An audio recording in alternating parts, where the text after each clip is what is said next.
Good afternoon, everybody. You are listening to Lake Stevens Vikings varsity baseball here from Loeb's Field at Kitsap County Fairgrounds and Event Center in Bremerton, Washington. My name is Payne Patchett, and this is game number 3 of the 2019 varsity baseball season as the undefeated 2-0 Lake Stevens Vikings look to keep their undefeated season alive as they play against the Central Kitsap Cougars in the first of 3 straight road games. The Cougars entering this game with a 1-1 record.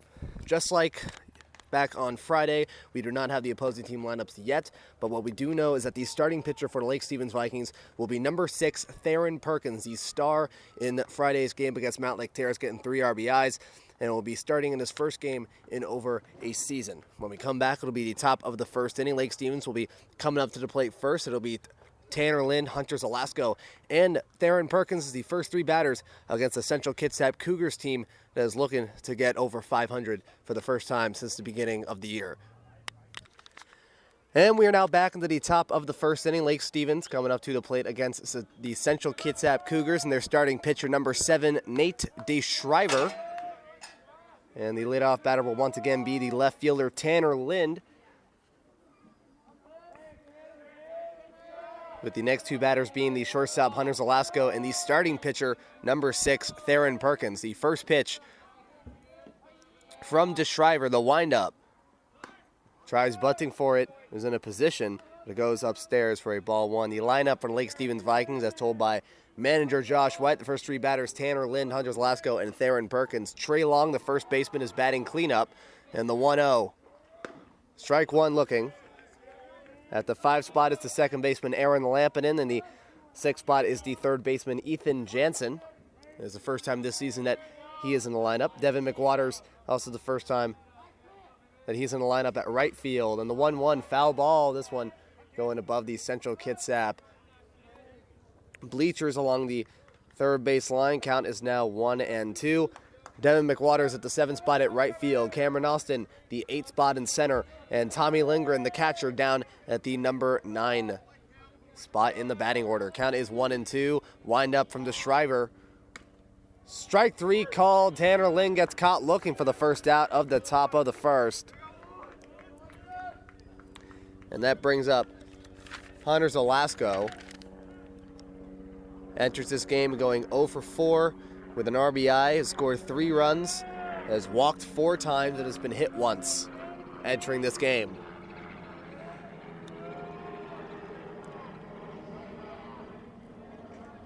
DeShriver, the first pitch. And it'll go inside, almost hitting Zelasco. Starts off with a ball 1. Central Kitsap's defensive positions, as told by manager Bill Baxter. On the mound is Nate DeShriver. Behind the plate is Justin Baldoria. On the infield, third baseman, it is Cade Coombe. At the shortstop is Grayson McCormick, the younger brother of Griffin McCormick, one of the best pitchers in the state when he played. Next pitch, also inside, 2-0. At second base is Malo Castro, and at first base is Carson Weiler. In the outfield, we have left field John Corley, the center fielder Jordan Kawahara, and the right fielder is Austin McMines. Easton Herdman is the designated hitter. He will not be hitting for the pitcher. Instead, he'll be hitting for the shortstop, Grayson McCormick. Okay, so you're hearing a little bit of cheering. That is not from our baseball field. There are other games going on. 2-0, strike 1 looking. Because this is an event center, there are more than one baseball field. There's also 2 softball fields as well, as before this game began, there was another game on this field between Olympic High School, who uses this field as their home field, against Cedro Woolley. 2-1. Strike 2 looking. And their JV team also played in the baseball field across from us, as right now, Lake Stevens and Central Kitsap, their JV teams are playing against each other, and it looks like something happened. It's hard to tell from which side it is coming from. Timeout by Zelasco. That was the same thing with Olympic and Cedro Woolley. Just before this game came into play, there was also a softball game going on in one of the 2 softball fields between, ironically enough, Olympic and Cedro Woolley's softball teams. It's unclear of whether JV softball also played as well. Could not find anything from that. 2-2. And that will hit Zelasco. And that'll be the second time this year that Zelasco has been hit. And the Vikings Get a runner on first with one out. Here is the starting pitcher, number 6, Theron Perkins. He had an amazing game yesterday against Mount Lake Terrace. He got 3 RBIs, a run, a single, and a sacrifice fly to center that gave the Vikings the lead for the first time in that game. In the bottom of the 6th inning, it scored Cameron Austin from third base. First pitch, foul ball. It's the netting behind home plate. Count is at 0-1. And it looked like it got through a hole in the netting. It looked like it hit the fence and it went past the netting. That was a little weird. It was right in front of the bleachers for both teams. Throw the first, not in time to get Zalasko as he slides into that dirt infield. As right in front of the bleachers for both Central Kitsap and Lake Stevens along the first base and third base lines, there is an opening that's supposedly held for stuff. The 0-1 fly ball, that's going to go behind the Lake Stevens bleachers and go into the Lake Stevens JV field. Zalasko is running to try and steal second. Count is now 0-2. Right field listed at 320 feet.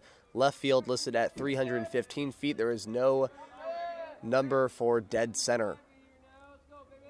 0-2. Outside, strike 3 called. And Nate DeShriver strikes out Theron looking. Second strikeout of the afternoon. Here is number 5, Trey Long, the starting first baseman. He is normally the team's catcher, but due to an injury to Tate Bruss, the team's usual first baseman, for the next week and a half, or approximately the rest of non-conference play, he'll be playing at first while Tommy Lindgren is starting behind the plate. Throw to first, not in time to get Hunter.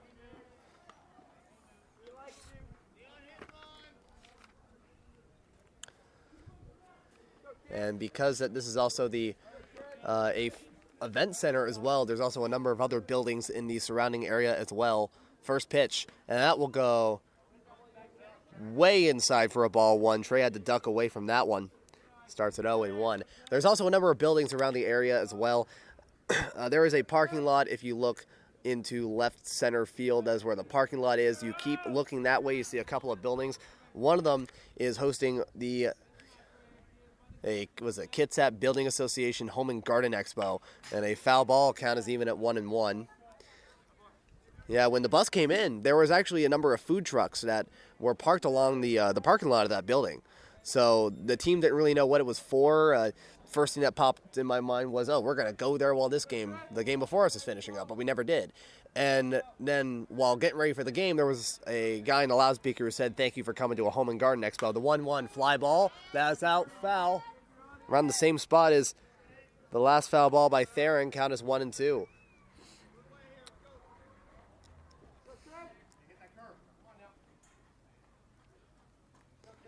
And then just after that building is the Kitsap Sun Arena, which it's unclear what it's used for, but the parking lot is pretty packed.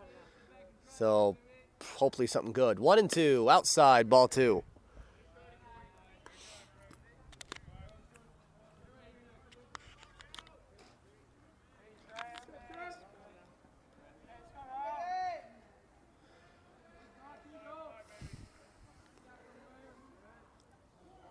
And Nate DeShriver getting the sign from the catcher Baldoria. The even count, 2-2 inside.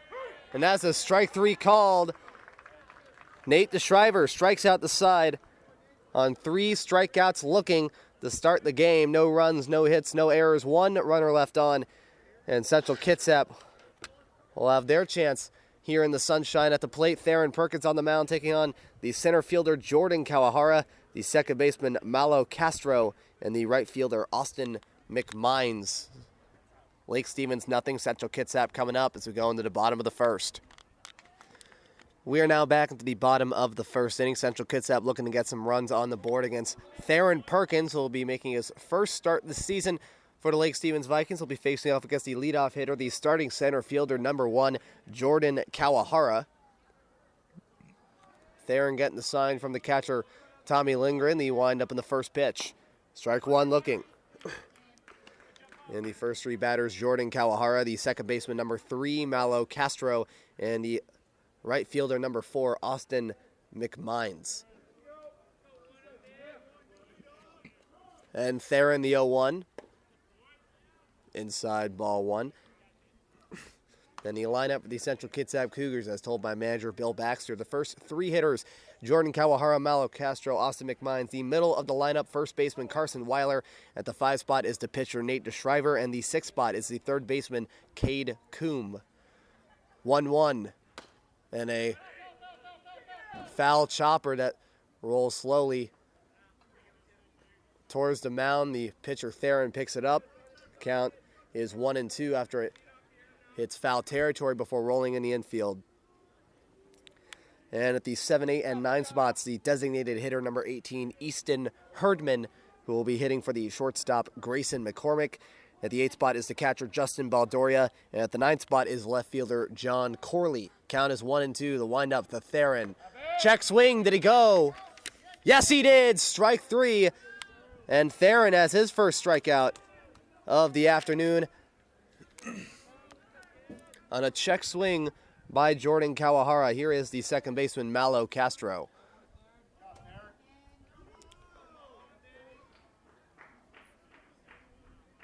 And the windup, Theron, the first pitch. Ball in the dirt to the catcher, Tommy Lindgren, ball 1.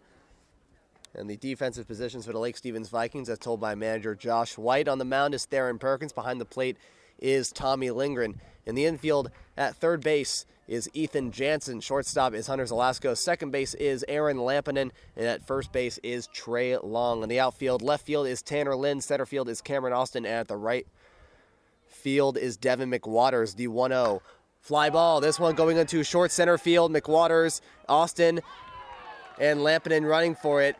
It will land in no man's land in short right center. McWaters picks it up. And Central Kitsap gets their first hit of the afternoon on a one-out bloop single by Malo Castro. Here is Austin McMines, the right fielder.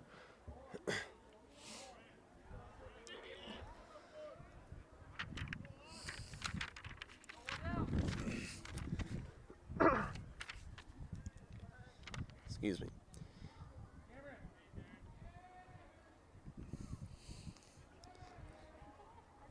And Theron inside ball 1. The Central Kitsap Cougars finished the season last year with 14 wins and 10 losses. They were tied for first place in the South Sound Conference's 3A division with a 10-4 record. Tied with Capitol High and Gig Harbor High School. Gig Harbor ended up winning the 3A state title last year. And that means that they were not that good in conference play. They were 4-6 in non-conference play. I meant to say non-conference play. And they finished 4th place in the South Sound Conference Pierce County League bracket. And the 2-0. Strike 1 looking. Count is 2-1.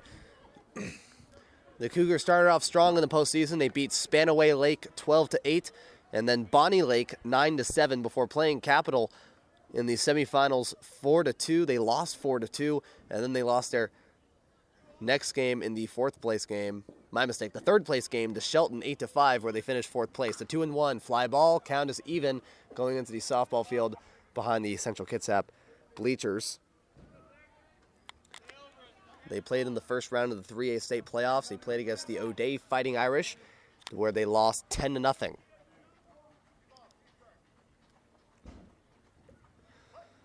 They also lost 5 total players from last year's Cougar team. The 2-2.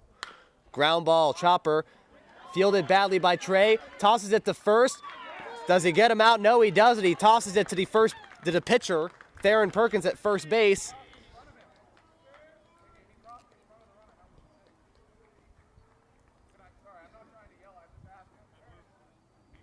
And Josh White is saying that Theron caught the ball right in front of the base runner. So there will be an error on Trey as there are runners on first and second base. Theron, when he caught the baseball, the runner, he was right in front of McMines, the runner. Yet he was called safe. Castro will move to second base, and here's the first baseman, Carson Weiler. Trey getting a bad hop off of that chopper. First pitch in the dirt. Castro was thinking second and was almost halfway into the baseline, but decides to go back. And the 5 players that were gone is Fred Buxton, Tegan Taff, who was with the Central Kitsap team for the last 3 years. I remember seeing him play. He did a really good job. 1-0 under the strike zone, ball 2. Timeout by Lake Stevens. Josh White and Tommy Lindgren walking up to the mound. It was Fred Buxton, Tegan Taff, Riley Orteza, Reese Wood, and Tristan Barr. All those names very, very familiar. They were huge contributors to the Central Kitsap teams of years past, especially the team in 2016, if I had to remember correctly, where they went to the state semifinals when the 3A semifinals were at Husky Ballpark. And the Tacoma News Tribune, they named 4 of those 5 seniors on their postseason teams. Fred Buxton, Tristan Barr named on the first team. At the second team, it was junior Austin McMines, and Grayson McCormick was named on the first team as well, and 2 seniors on the honorable mention in the conference, which is Riley Orteza and Tegan Taff. Count stays at 2-0. Theron getting the sign from Tommy Lindgren after the mound visit. Wind up in the 2-0. Fly ball. This one going into left field. Tanner running into it is Tanner and Hunter running for it. Tanner, he drops the ball, but Castro hesitated before going to third, so it'll be a fielder's choice, as he will throw a one-hopper to the third baseman, Ethan Jansen. That is the second out of the first inning. It will be considered a fielder's choice. And there will still be runners on first and second base. And that will bring up the starting pitcher, number 7, Nate DeShriver.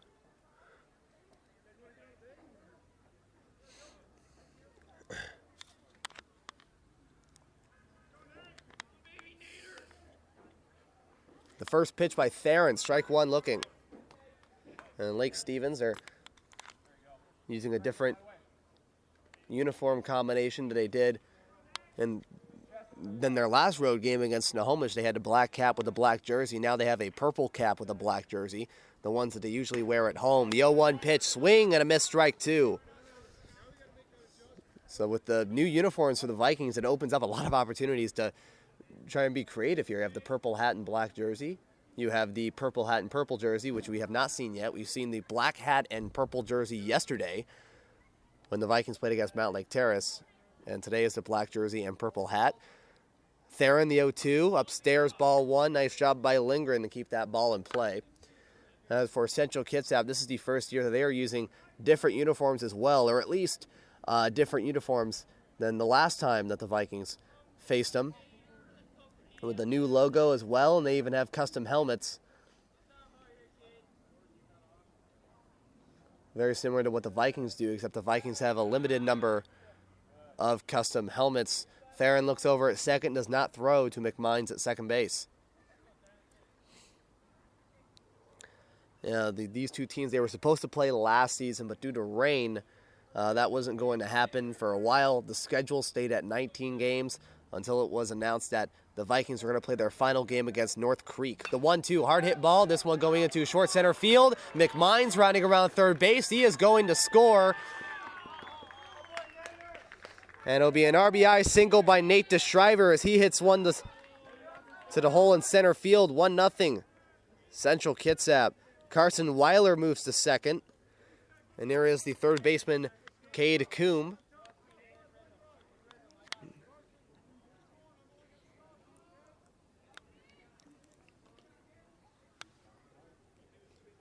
And the Vikings, they played against North Creek in the final game. They ended up losing that game by the score of 7-3 in a non-conference game where we already knew where they were going to be placed in the Wesco tournament. We already knew who they were going to play. This is just a final game for them. First pitch, swing and a miss, strike 1.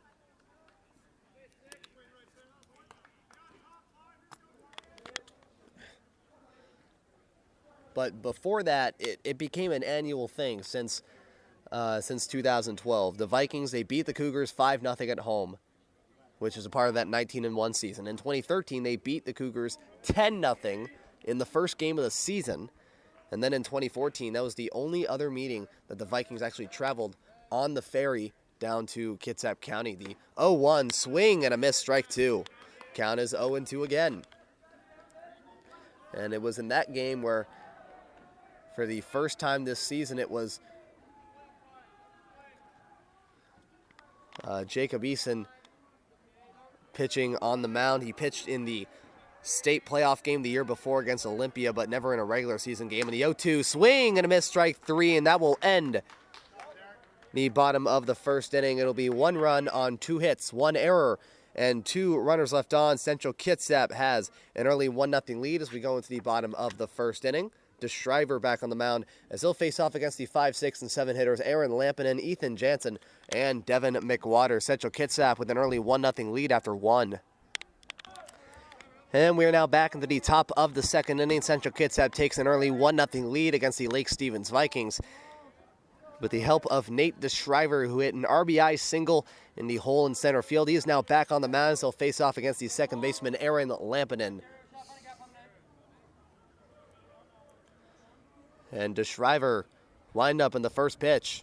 Fly ball, this one going in short right field. Second baseman Malo Castro is calling for it, and it will make the catch for the first out in the top of the second. Here is number 25, Ethan Jansen.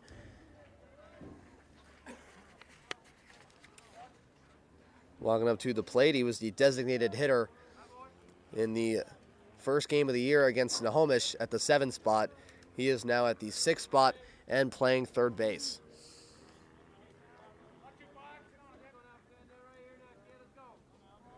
And DeShriver, first pitch, ball 1.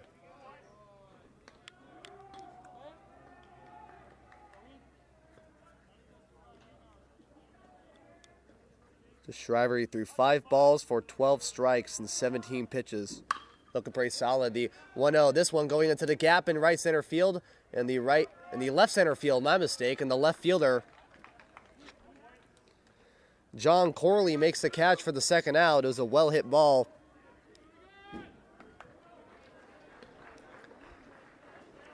And that'll bring up the right fielder Devin McWaters at the 7th spot.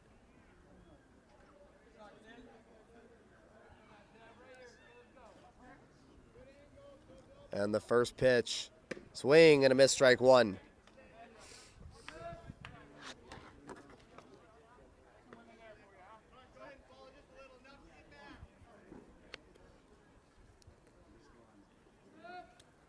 DeShriver getting the sign from Baldoria. Strike 2 looking.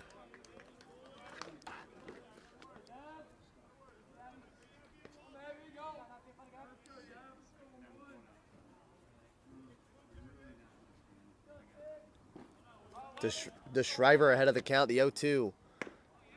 Strike 3 called. McWaters finishes the second inning striking out. Looking the 4th strikeout for Nate DeShriver. No runs, no hits, no errors, nobody left on. Central Kitsap still with a 1-0 lead over Lake Stevens. Theron Perkins walking up to the mound again. He'll face off against the bottom 3 hitters of Easton Herdman, Justin Baldoria, and John Corley. 1-0 Central Kitsap as we go into the bottom of the second inning. And we are now back in the bottom of the second inning. Central Kitsap still with a 1-0 lead over the Lake Stevens Vikings. Theron Perkins, after throwing 18 pitches and allowing an unearned run, is back on the mound.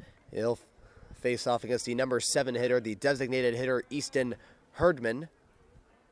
First pitch, fly ball, that is going foul behind the Central Kitsap dugout. Count is 0-1. He'll face off against the designated hitter, Easton Herdman, the catcher, Justin Baldoria, and the left fielder, John Corley. Herdman, he'll be hitting for the shortstop, Grayson McCormick.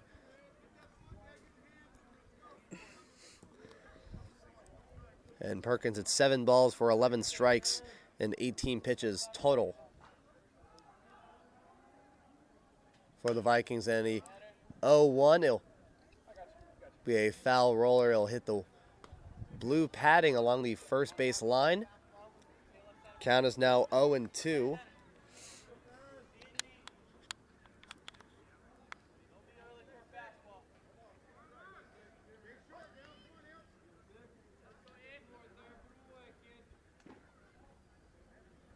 And Theron 0-2.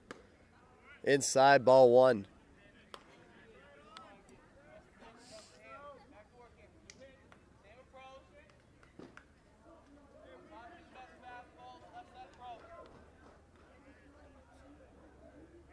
And Theron getting the sign from the catcher, Tommy Lindgren. 1 ball, 2 strikes. And a slow ground ball fielded by Theron. Tosses it to Trey at first. And it'll be the first out in the bottom of the second. Brings up the catcher, Justin Baldoria.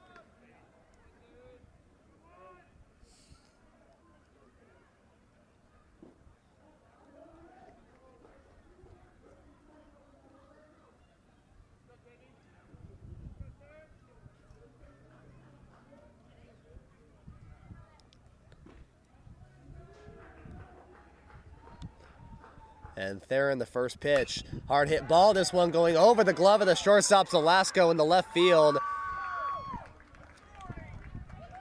And Justin Baldoria is a first pitch, 1-out single. Same thing as what Malo Castro had in the bottom of the first. Now we have the number 9 hitter, the left fielder, John Corley.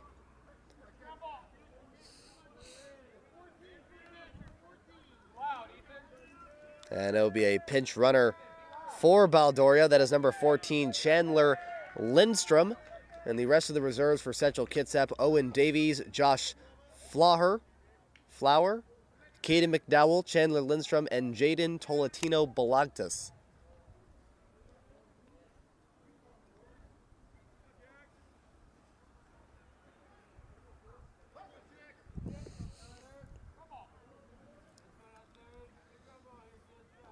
And Theron, the first pitch.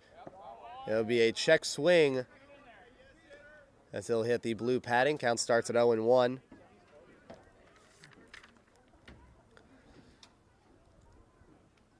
And right now, with the other fields, again, both Lake Stevens and Central Kitsap's junior varsity teams are playing in the baseball field across from us. In the softball field, there's currently no one playing in those. And in the softball field, that's just behind the media booth, behind home plate. Or just earlier, it was a Little League team working on it. Count is now ball and a strike.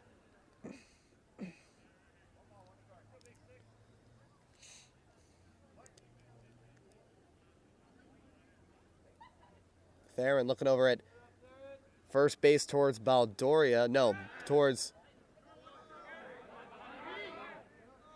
Not towards Baldoria, towards Lindstrom. The throw is not in time, and the ball rolls away from Trey.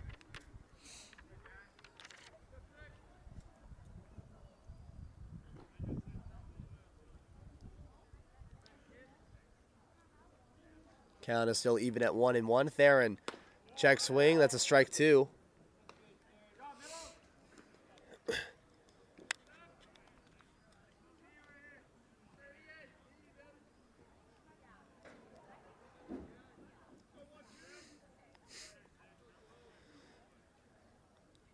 And Theron, the 1-2 pitch. Slow grounder. This gets past the glove of Theron. Goes to the second baseman, Aaron Lampin, who throws it to first. It is in time, and it will move Chandler Lindstrom to second base. It just gets past the glove of the pitcher, Theron Perkins, and we go back to the top of the order to Jordan Kawahara, who struck out on 5 pitches for the first out in the second inning.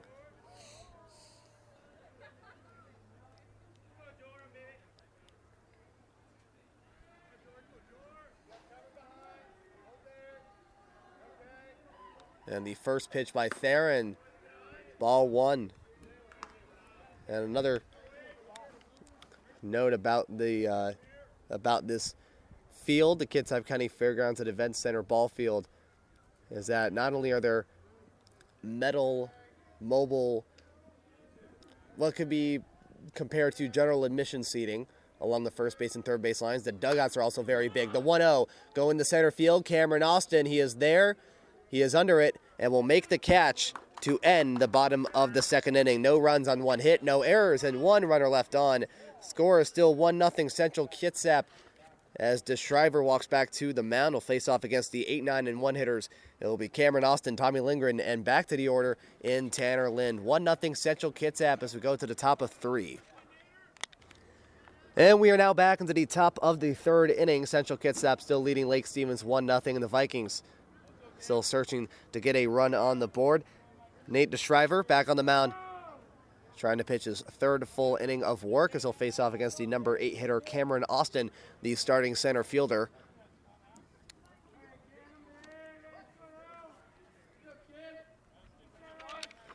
And the first pitch, the windup by DeShriver. Inside, ball 1.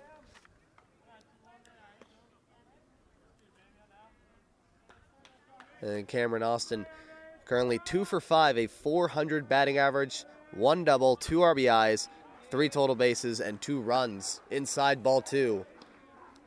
He has yet to be hit this year, and from looking at where those pitches were, it looked like there's a chance that he might get hit here. He's DeShriver to right-handed hitters. He's been throwing inside. He's saw the same thing to Trey.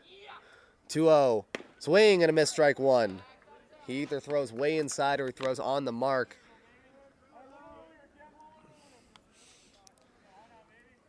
And so far on the book, you see that he is throwing very well with 4 strikeouts, all of them looking. And the 2-1, low and inside, ball 3. And in that second inning, against 3 batters, he threw 1 ball and 5 strikes for 6 pitches, a total of 6 balls and 17 strikes for 23 pitches. He's looking pretty good so far, 3-1. Upstairs, ball 4. The first walk for Nate DeShriver here in the top of the third, and the Vikings have their first base runner since the top of the first inning. Now bring up number 3, Tommy Lindgren, the starting catcher.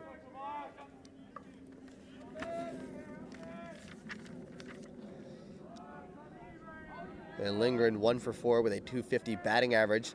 Was walked twice and struck out once.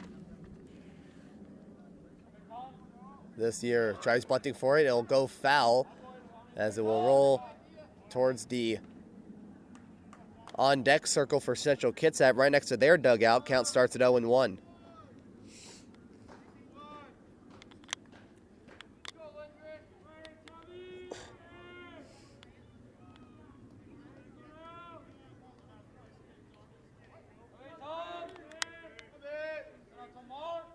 DeShriver looking over at Cameron at first. Throw to first is not in time. Cameron only a couple steps away, does not need to dive for it.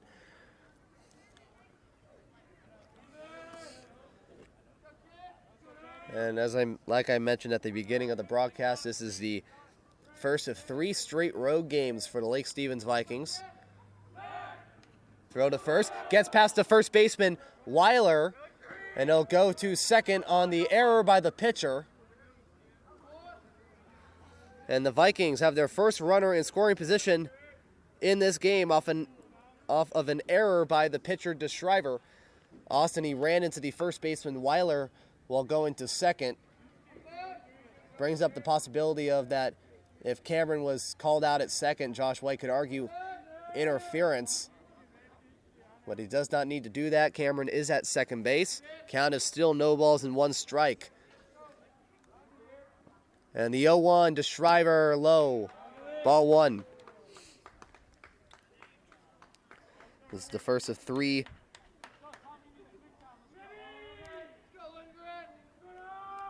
Straight road games. There will be one on Monday, 2 days from now, and Tuesday, 3 days from now, 1-1. Inside, ball 2.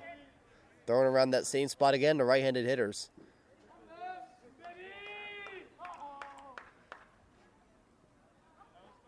Little iffy there. They'll be playing on Monday, March 18th against the Edmonds Woodway Warriors on the road, and will play on Tuesday, March 19th against the Bellevue Wolverines on the road at Bannerwood Park at 7 o'clock. 2-1, swing and a miss, strike 2, count is even. The Wolverines had just recently played the Edmonds Woodway Warriors. Ironically enough, the next two teams that the Vikings are going to play, they played against each other, to where Edmonds Woodway won 7-6 at, I don't want to say Edmonds Woodway High School, but I'm pretty sure it's Everett Memorial. Runner goes. Fly ball, this one going in the right field. And it'll be caught by the right fielder.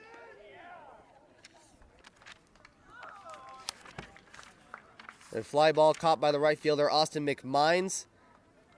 And Cameron Austin was already almost at third. He had a jump start there, but then was able to run back to second before McMines even caught the baseball. So it'll be the first out of the top of the third, timeout by the Cougars, as Tanner Lind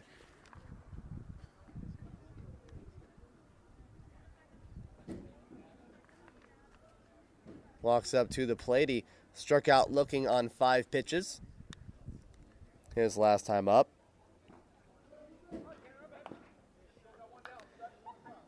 And Central Kitsap entering this game with a 1-1 record.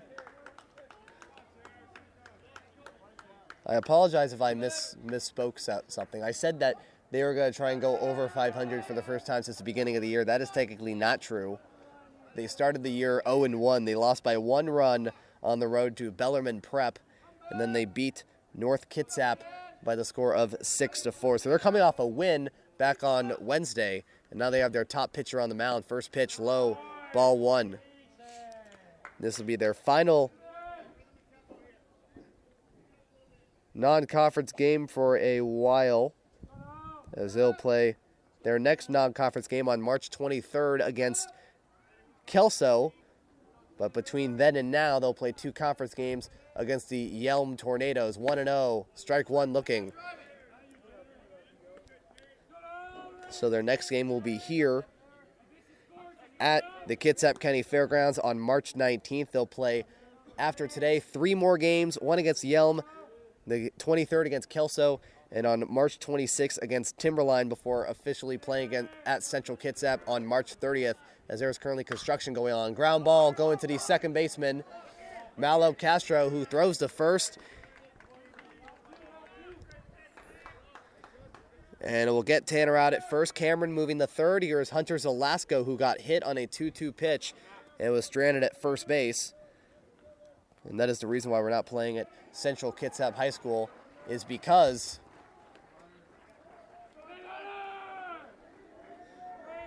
of the construction that's going on at the high school that would end supposedly before the end of the month.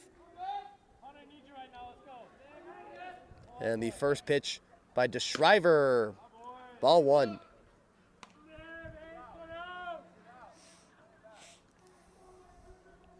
And Central Kitsap entering 1-1. Another team that is entering their matchup with the Vikings at 1-1 is, funny enough, Edmonds Woodway. First pitch, or the 1-0. Looking at the scoreboard there, count as ball 2. Their one win was back last Thursday against Bellevue at home. They lost on Wednesday, March 13th on the road against Woodinville. They lost on a walk-off hit by Woodinville's Justin Tillman. 2-0 fly ball. This one going into short left field. The shortstop Grayson McCormick calling for it, and now will end the top of the third inning. No runs on no hits, no errors, or 1 error, my mistake, and 1 runner left on. It is still 1-0. Central Kitsap over the Vikings as Theron Perkins walks back up to the mound. Will face off against Malo Castro, Austin McMines, and Carson Weiler. 3 guys against Theron that got on base back in the bottom of the first inning. And we're now back into the bottom of the third inning. Central Kitsap looking to add to their 1-0 lead against Theron Perkins, starting off with their number 2 hitter, Malo Castro. He hit a single in the bottom of the first inning and then got out on a fielder's choice in third. First pitch outside for a ball 1. Theron, he threw 3 balls for 8 strikes and 11 pitches for a total of 10 balls, 19 strikes for a total of 29 pitches through 2 innings. That was pitch number 30. And the 1-0. Inside ball 2, it'll be Malo Castro, Austin McMines, and Carson Weiler.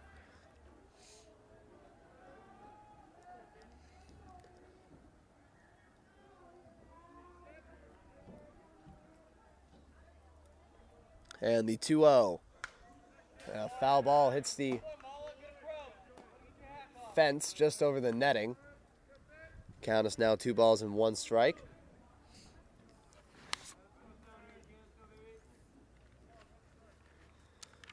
Let's take a look at the other Wesco 4A teams that played yesterday and today. In addition to Lake Stevens beating Mount Lake Terrace 10-7, 2-1, 1 hopper to Tommy.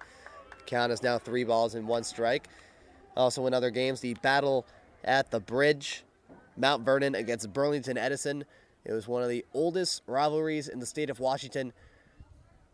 And Mount Vernon, they have been dominant when it comes to baseball. They beat Burlington Edison 5-2. And the 3-1 strike 2 looking count is full for the first batter of the inning. Kamiak, they are playing, supposedly they're playing 2 games in 2 days down in Yakima. They beat West Valley of Yakima 1-0. And they will supposedly, according to WescoAthletics.com, play them again today. 3-2, foul ball. Hits the fence, count is still full. And the final game, Nathan Hale at Mariner. That game was supposed to be played on March 9th, 1 week ago. But instead it was played yesterday. And Nathan Hale ended up winning that game by the score of 11-6. The only team that has really finished baseball finished play this week is Mariner, 2-2. No, there's the payoff pitch inside, ball 4. The scoreboard not getting updated with each pitch.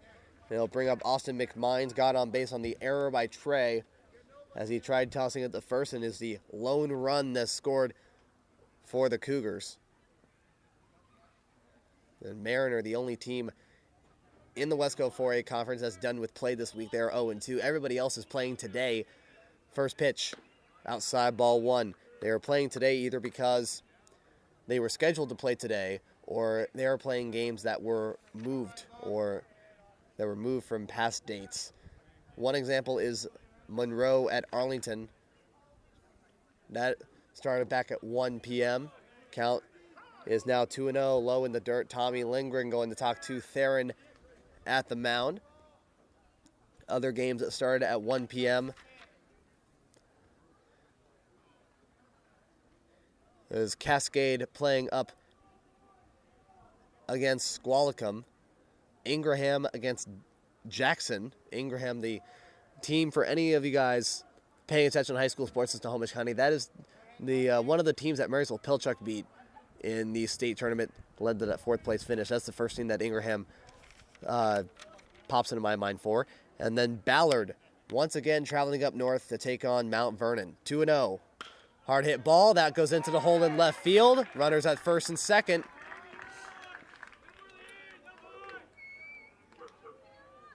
Now bring up Carson Weiler, the first baseman. Got on base on the fielder's choice. What happened on that hit was that it went to Tanner at left field, short left field. He dropped the ball. And Castro, who was at second base, hesitated, and Tanner was able to throw to third to Ethan Jansen to get the second out of the bottom of the first inning.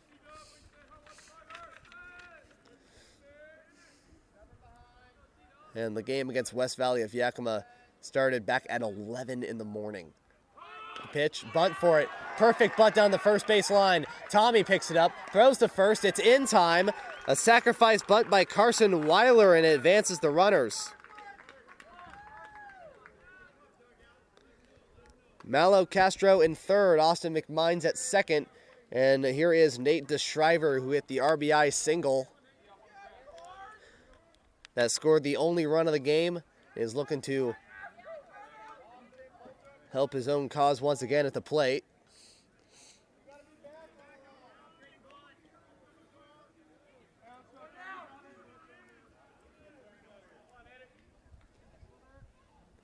And there'll be updates for those games that I mentioned going on today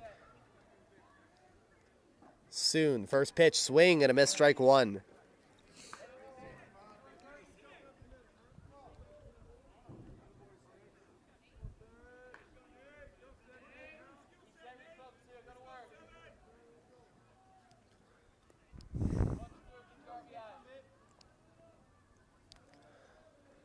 And the 0-1, Theron Strike two looking. Count is 0-2.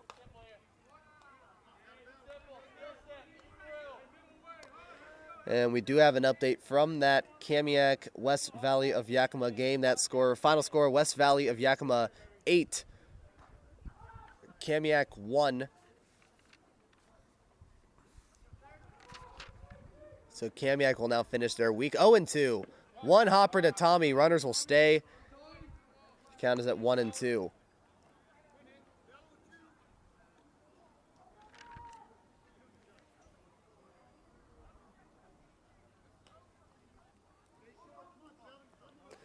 And so Kamiak will finish their week with a 1-2 record. Theron, the 1-2. Fly ball left field. Tanner, he is under it. Castro's at third. He will not tag, and the runners will stay at second and third. What a throw by Tanner, keeping the runners at second and third. Now here is Cade Coombe, who struck out swinging on 3 pitches to end the bottom of the first inning.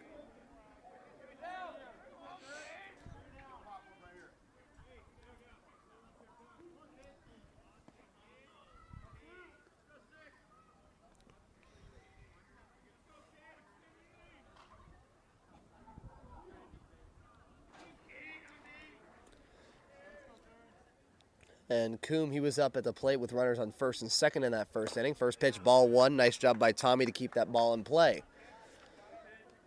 So the schedule on Monday, starting next Monday, March 18th, there'll be 3 games. Lake Stevens at Edmonds Woodway, Linwood at Mariner, and Monroe at Mount Lake Terrace. Those are 3 Wesco 4A teams playing on Monday. On Tuesday, there'll be a lot of baseball. For the games at 4 p.m., and the 1-0, swing and a miss, strike 1. Count is even at 1-1. The game's at 4. Jackson at Meadowdale, Cascade at Archbishop Murphy, Mariner at Cedar Crest, Glacier Peak at Shorewood, and Ferndale traveling down south to play Mount Vernon. At 6 p.m., it is Kamiak at Shorecrest, and at 7 p.m., under the lights at Bannerwood Park is Lake Stevens at Bellevue. And that will be here at Lake Stevens Vikings Varsity Baseball. 1-1, line shot in the left field. 1 run's going to score. Austin McMines rounding around third. The throw to the plate is offline. And Cade Coombe with an RBI single, 2-run single, and the Cougars now lead 3-0.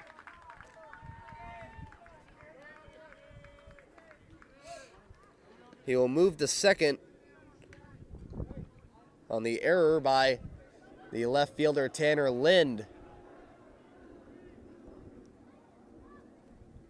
And now bring up Easton Herdman, who grounded out to the pitcher in his last time up.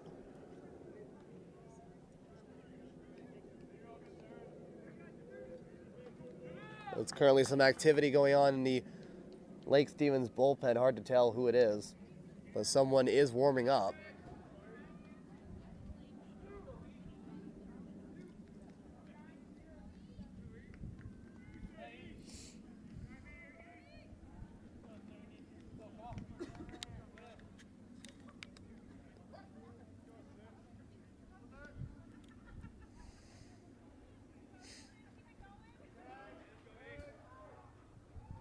And Theron, the first pitch. Ground ball. This one going to Zelasco. Nice backhanded grab. Throw to first is in time. A 1-hopper to Trey to make the play. And that will end the bottom of the third inning. 2 runs on 2 hits. 1 error and 1 runner left on. Central Kitsap, they increase their lead to 3-0 as we go into the top of the 4th. DeShriver back on the mound in the top of the 4th, facing off against Theron, Trey, and Aaron, the 3, 4, and 5 hitters, as Lake Stevens looks to get things going in the top of the 4th. And we're now back into the top of the 4th inning. Central Kitsap increases their lead to 3-0 as Theron Perkins walks up to the plate for Lake Stevens, as they're still trying to find their power in the top of the 4th. First pitch, a strike 1 looking. It'll be Theron, Trey, and Aaron in the top of the 4th inning. And Nate DeShriver, total of 39 pitches through 3 innings. A 1-hopper, gets past the glove of the catcher Baldoria. Count is even at 1-1. DeShriver, he threw 9 balls for 7 strikes and 16 total pitches in that inning. And overall threw 39 pitches, 15 balls, 24 strikes, and the 1-1. Swing and a miss, strike 2. And the reserves for the Lake Stevens Vikings, it'll be Bailey Corley, Colton Hogel, and Caden Pattison, who is not in the lineup for the first time this year. And 2 new names, Brett Camrith and Chris Cashman. The 1-2, swing, and the miss, strike 3. As DeShriver strikes out Theron again. That is his 5th strikeout of the afternoon. Here is Trey Long, the catcher, who struck out looking on 5 pitches to end the top of the first.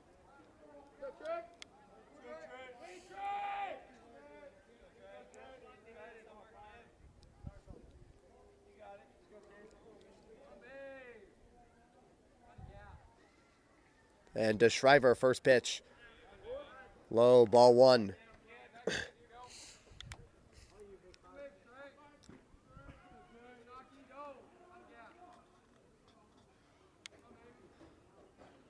And the 1-0. Tries bunting for it. It's a foul. The count is now even at 1-1.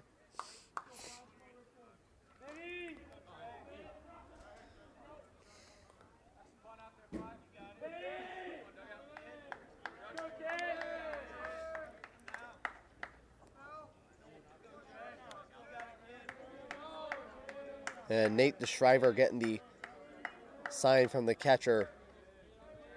Baldoria, the windup, the 1-1. Upstairs, ball 2.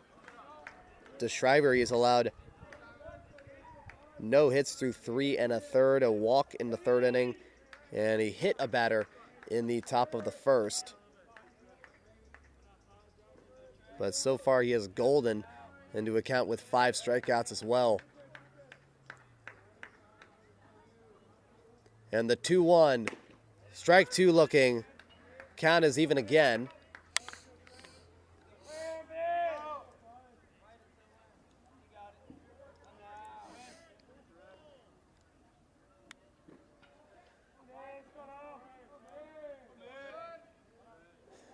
And the windup, fly ball, this one going into right field. McMines is under it, and he makes the catch for the second out of the 4th inning. Brings up Aaron Lampinen, who hit a first pitch fly ball to the second baseman Malo Castro to start the top of the 2nd inning.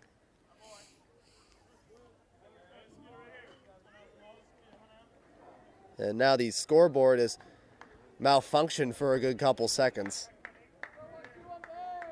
The scoreboard in left field. First pitch by DeShriver. Strike 1 looking.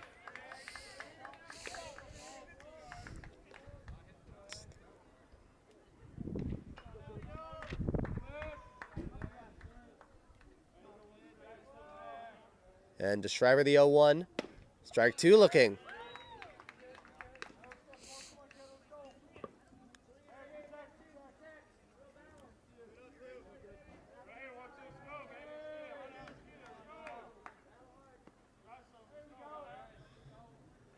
And the windup in the 0-2. Ball 1.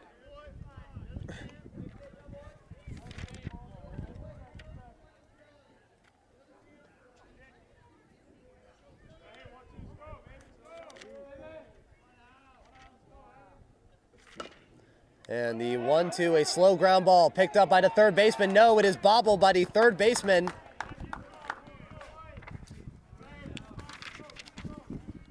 And Lampinen will get on base as a slow ground ball as the third baseman, Cade Coombe, is not able to pick it up.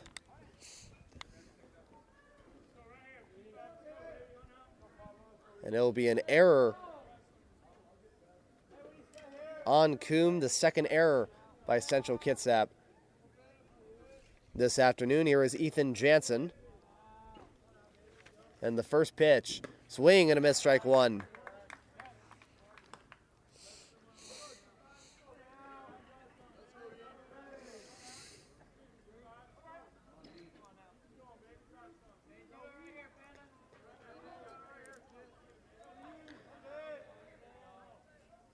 And to Shriver the 0-1. Strike two looking.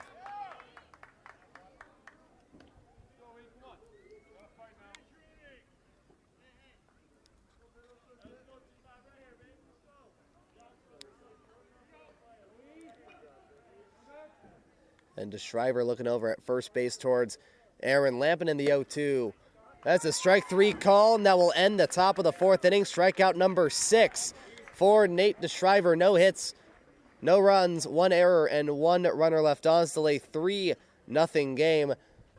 And that will be a new pitcher for the Lake Stevens Vikings. That will be number 4, Chris Cashman, making his varsity debut in the bottom of the fourth. They'll face off against Justin Baldoria, John Corley, and Jordan Kawahara. Still Central Kitsap 3, Lake Stevens nothing. And we are now back into the bottom of the fourth inning. Lake Stevens bring in a new pitcher in number 4, Chris Cashman, to take over for Theron Perkins, as Central Kitsap still has a 3-0 lead. His first batter will be the catcher Justin Baldoria, who had a first pitch single, first pitch fly ball. This one going foul. Count will start at 0-1. Cashman, first 3 batters for him: Baldoria, John Corley, the left fielder, and Jordan Kawahara, the center fielder and the leadoff hitter. Theron Perkins finishing with 48 total pitches through 3 innings. The 0-1. Strike two looking. 3 innings, 5 hits, 3 runs, 2 of them earned, walking 1 batter and striking out 2. Currently online for the loss. No balls, 2 strikes. Ground ball. This is fielded by Jansen. Long throw to first. Does he get him? No, he doesn't.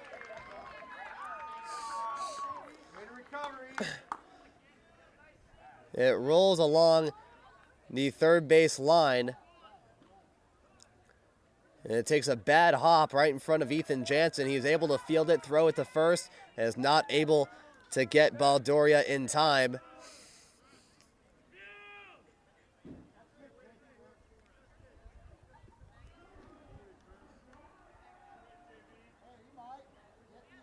Really tough to call that one because it's so right near the line. It's really tempting to call that a base hit. And the first pitch, ball, John Corley trying to bunt for that one, but is able to get the bat away in time.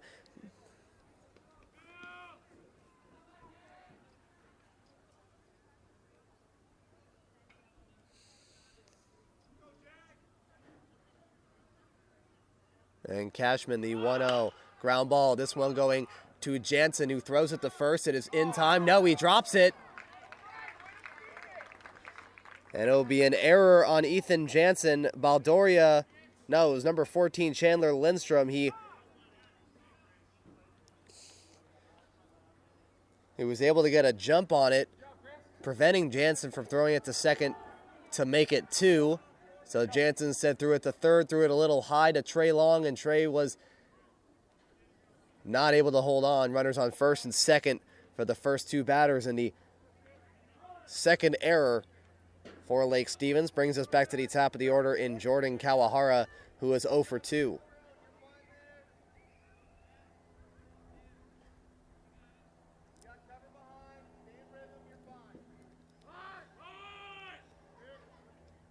Tries bunting for it. This one going along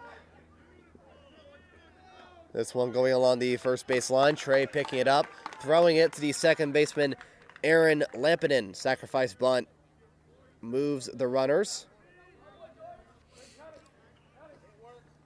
Lindstrom to third, Corley to second, and here is Malo Castro. Got a single in the first inning and was walked in the third, and was one of the 2 runs that scored in that inning.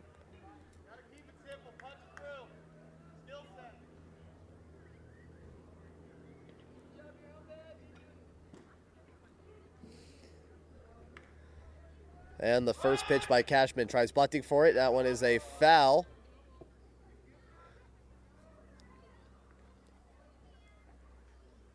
As Lindstrom was getting ready to score from home.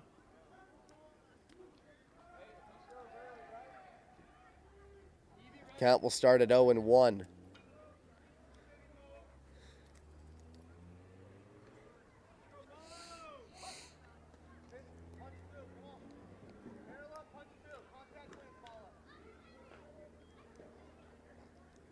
And the 0-1 fly ball, that is out foul.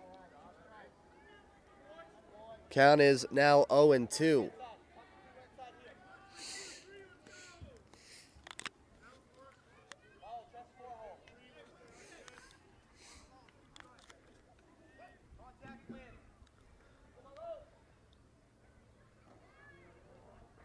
And Cashman the 0-2. One hopper.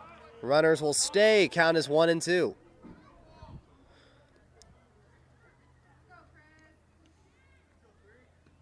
There's currently activity in the Central Kitsap bullpen. As you can see, a pitcher warming up right behind the left field fence. Cashman ahead of the count, 1 ball, 2 strikes. The windup in the pitch. Outside, ball 2.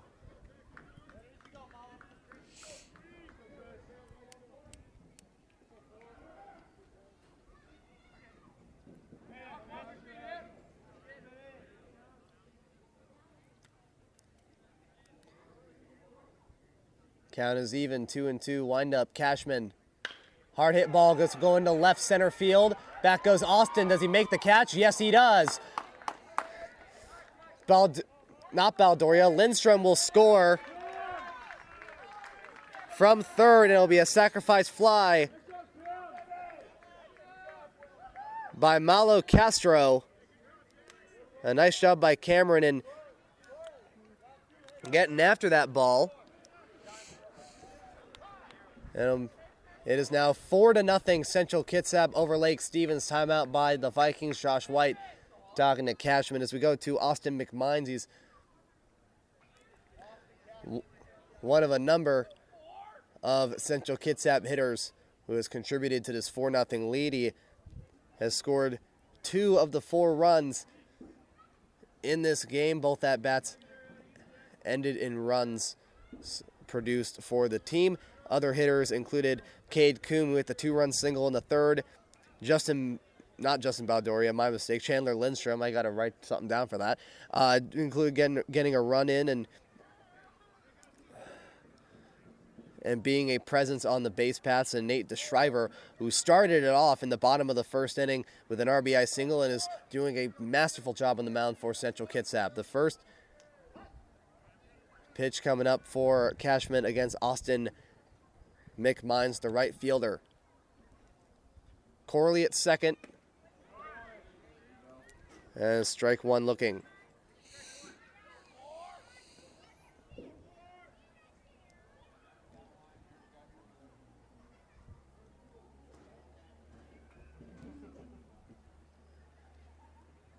And the 0-1.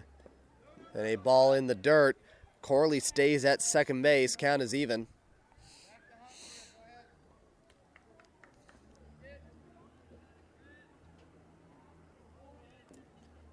Yeah, Lake Stevens, they are not in a good position in the next few games. Got to work really hard both on the mound, especially on the mound, concerning the number of pitchers, as well as offensively. Cashman looks over at second, does not move a muscle, but Corley runs back to the bag. Well, Central Kitsap, this is their first game since Wednesday when they beat North Kitsap 6-4, the 1-1 outside for a ball 2. So they have all their players well rested. While for Lake Stevens, the first time this year where they'll have all their players well rested will be when non-conference play ends, and they'll take 6 days off before they'll start off conference play against Jackson, the 2-1. Hard hit ball right field. McWaters going back. Then it will fall. Yes, it will. Corley will round around third. The throw to second is cut off by Lampinen, and it'll be an RBI double by Austin McMines. Score is now 5-0 Central Kitsap.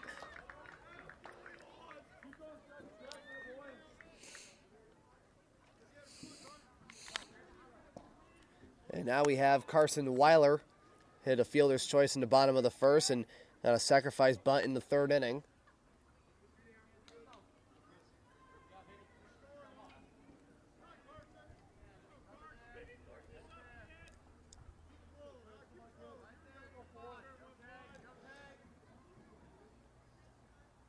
And Cashman, the first pitch.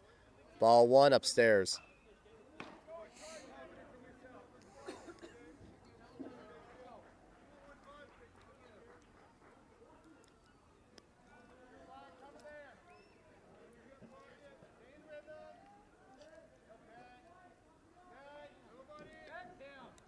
And the 1-0 check swing. Count is even at 1-1.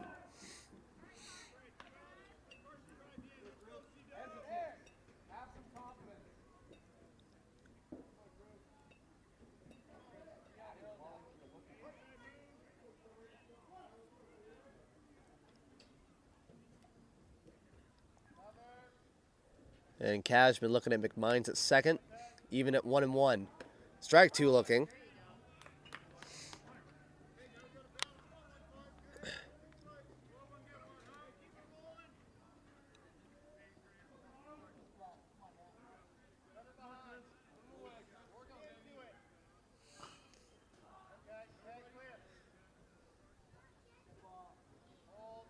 Cashman stepping off the rubber. Looking at McMines for the past few seconds. The next game for both teams, the Vikings playing the second of 3 straight road games on Monday, March 18th, playing at Edmonds Woodway.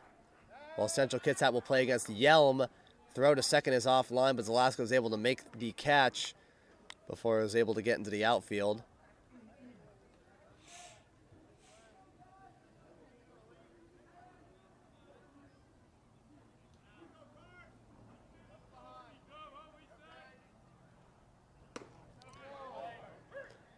And the 1-2 pitch, a strike three called, and that will end the bottom of the 4th inning. Central Kitsap gets 2 more runs on the board. It is 2 runs on 2 hits, 1 error, and 1 runner left on. Lake Stevens, they're going to have to try and find something here against Nate DeSchreiber, who has allowed no hits through 4 innings, as they'll face off against the 7, 8, and 9 hitters. When you get home. Against Devin McWaters, Cameron Austin, and Tommy Lindgren. Again, the score, Central Kitsap 5. Lake Stevens nothing after 4. And we are now back into the top of the 5th inning. Central Kitsap increasing their lead over the Lake Stevens Vikings 5-0. As Nate DeSchreiber back on the mound. Again, he has allowed no hits through 4 innings. Face off against Devin McWaters, the number 7 hitter who struck out looking against him on 3 pitches. First pitch, a foul. That is a bunt. A foul bunt. To start off, it'll be 0-1.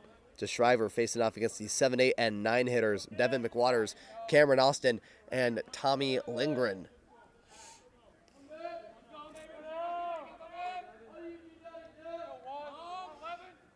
And the windup in the 0-1. Low ball 1.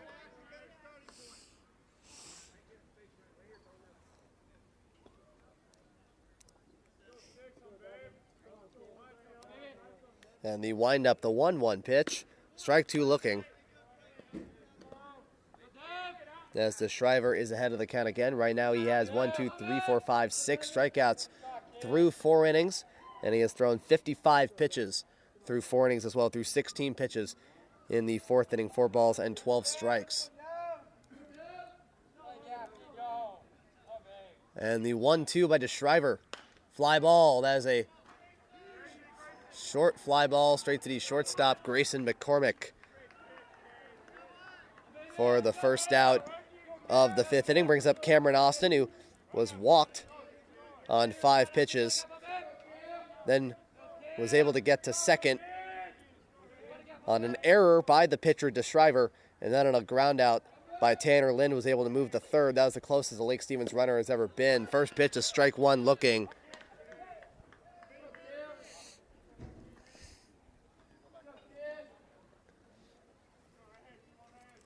And the 0-1 swing and a miss, strike 2.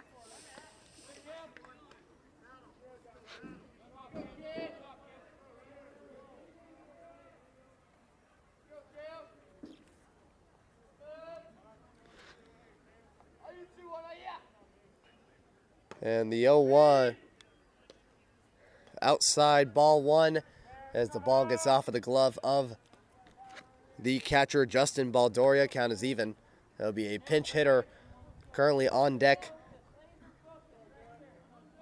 For Tommy Lindgren, that is Bailey Corley. 1-1. Swing and a miss, strike two.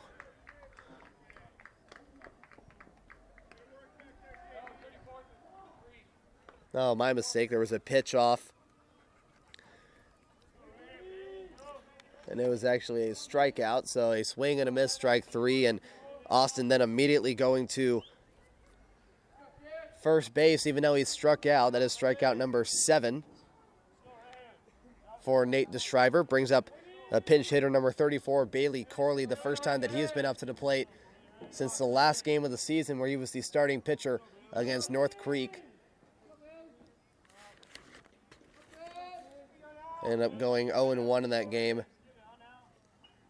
And it was his only start out of 6 games last season. Swing and a miss, strike one.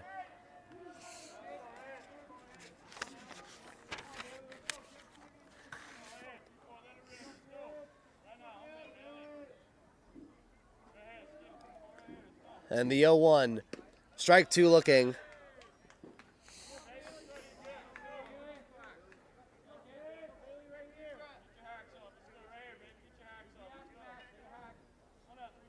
And the 0-2 pitch to Shriver. And that will hit Bailey on the left arm. Looked like right near the left elbow.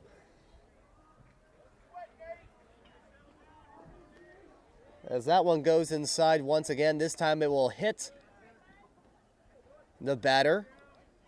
As Bailey is now on the base pass as we go back to the top of the order for the third time around. And Tanner Lind, who is 0 for 2, striking out in the first inning and grounding out to the second baseman Malo Castro in the third. First pitch, low, ball one. Low and outside.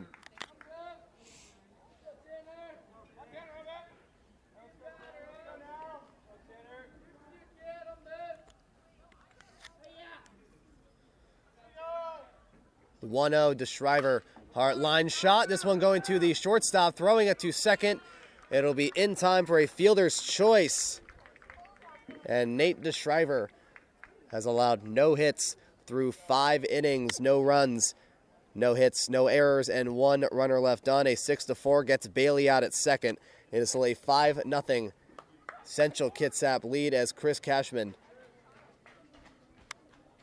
goes back to the mound, faces off the middle of the order, 5, 6, and 7. Nate DeShriver, Cade Coombe, and Easton Herdman. As we go into the bottom of the 5th, 5-0 Central Kitsap.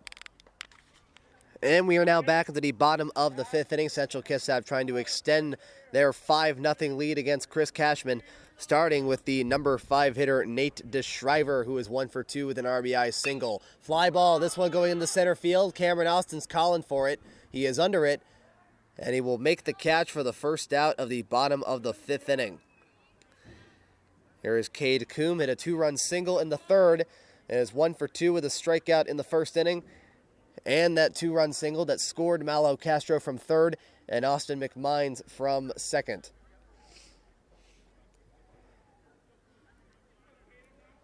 First pitch, ball one.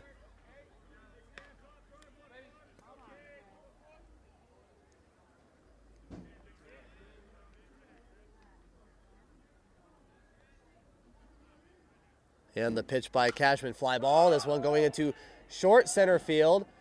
Cameron Austin calling for it, running from center field, makes the catch. And that is the second out of the 5th inning, brings up Easton Herdman, who is 0 for 2 with a couple of ground outs. Grounded out to the pitcher in the second inning, who at the time was Theron Perkins, and then grounded out to the shortstop Hunter Zelasco on a nice play and a nice throw and pick by Hunter Zelasco and Trey Long. Timeout by Central Kitsap. Easton Herdman walking over to the third base coach.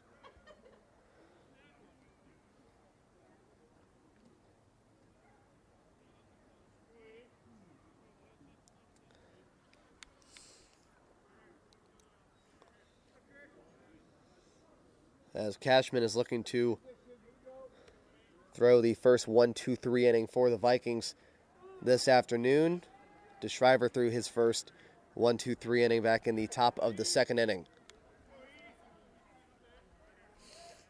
And the first pitch by Cashman. Outside, ball one.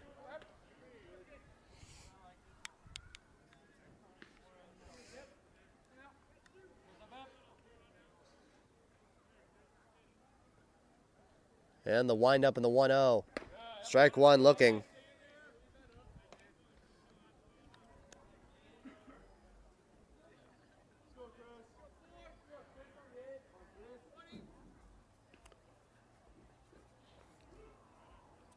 And the 1-1 outside, ball two.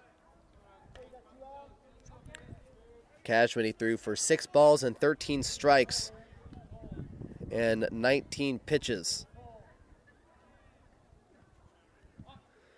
in that fourth inning. The 2-1, and that will hit Easton Herdman. And Central Kitsap is the guy at first with 2 outs. Here is Justin Baldoria. He hit 2 singles. He is 2 for 2. And Chandler Lindstrom has done the rest. He has scored a run in the fourth, one of the 2 runs that was scored in the last inning, as Lindstrom came in on the sacrifice fly to center field by Malo Castro. Throw to first, not in time. That gets past Trey. That goes to the fence, and that is out. That goes into the Lake Stevens dugout, and now Central Kitsap has another runner in scoring position, and Herdman at second base.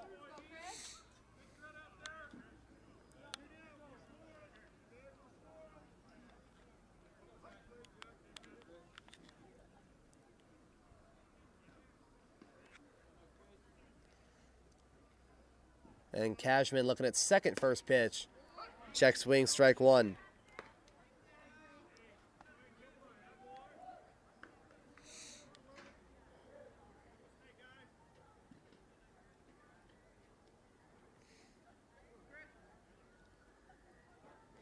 And Cashman, the 0-1. Swing and a miss, strike two, a back-breaking swing.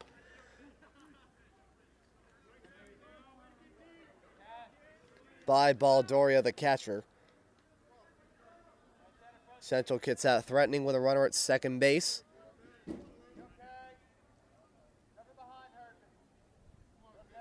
No balls and 2 strikes. Cashman. Fly ball, that one going in the right field. McWaters is under it and will make the catch to end the 5th inning. No runs on no hits, 1 error and 1 runner left on. It is still 5-0 Central Kitsap as we go into the top of the 6th inning. Through 67 pitches, Nate DeShriver back on the mound. He'll face off against Hunter Zelasco, Theron Perkins, and Trey Long, the heart of the order, and the 2, 3, and 4 hitters as Lake Stevens tries to get something going here. 5-0 Central Kitsap, top of the 6th. And we are now back into the top of the 6th inning. Central Kitsap leading Lake Stevens 5-0, and the Vikings are back at the plate against Nate DeShriver, who has thrown 67 pitches through 5 innings, 21 balls, and 46 strikes. Hitting 2 batters, walking a batter, and allowing a runner on an error. But the one thing that he has a 0 on is runs and hits entering the 6th. First pitch, tries bunting for it, ball 1. Zelasco 0 for 1, got hit in the 1st inning. And then popped up to the shortstop, Grayson McCormick, in the 3rd. The 1-0, low in the dirt, ball 2.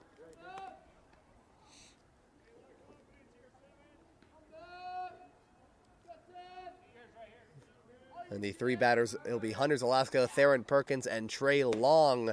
The 2-0 pitch, a strike 1 looking.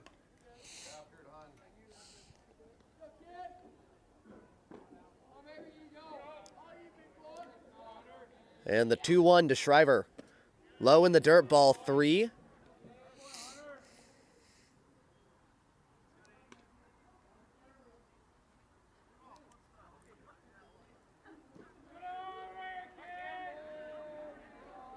And the 3-1 to DeShriver, the pitch. Outside, ball 4. It'll be a leadoff walk to Hunter Zelasco. The second walk from DeShriver, and the second leadoff walk from him this afternoon, as he walked Cameron Austin in the top of the 3rd. He was later stranded at 3rd. Here is Theron Perkins, and a timeout by Central Kitsap.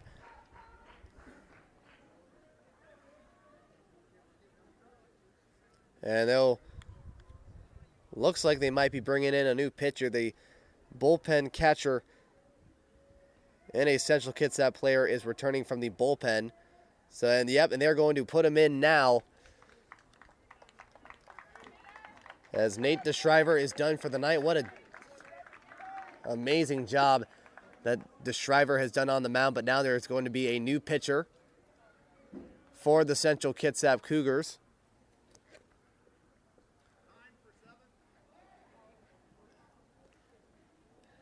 And it will be number 5. Number 5, Cade Coombe.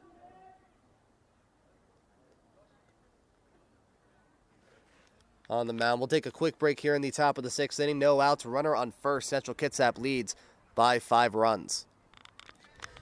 And we are now back into the top of the 6th inning. Lake Stevens has a runner on first with nobody out and are trailing by 5. Central Kitsap has taken their starting pitcher out. And we'll bring in the starting third baseman, number 5, Cade Coombe. He'll face off against Theron Perkins, his first batter. Throw to first, not in time to get Hunter. DeShriver finishing with 5+ innings, 71 pitches, no hits, no earned runs, 2 walks, 7 strikeouts, and has hit 2 batters. And he is currently online for the wins. Alasko at first. There's also a couple of defensive changes as well. First pitch by Coombe, swing and a miss, strike 1. At third base, playing for Cade Coombe will be the first baseman Carson Weiler. And playing at first base for Carson Weiler will be number 9, Caden McDowell. Throw to first, not in time to McDowell to get Zalasko. Count still 0-1.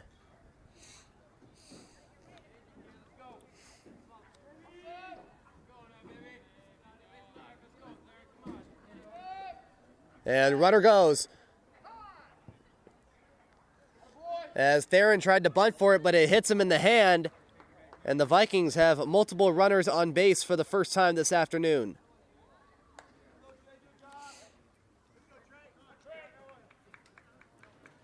And now here is Trey Long, first time around against Cade Coombe. Timeout by Central Kitsap. The manager, Bill Baxter, talking to the home plate umpire about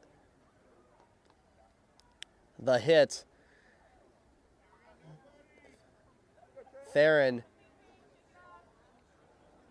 signaling that it hit him in his right hand,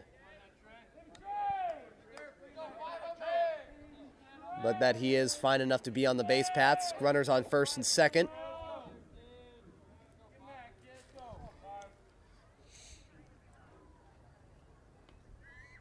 And Coombe, the first pitch, tries bunting for it. That's a strike 1. Trey trying to advance the runners. Still no hits by the Vikings through 5+.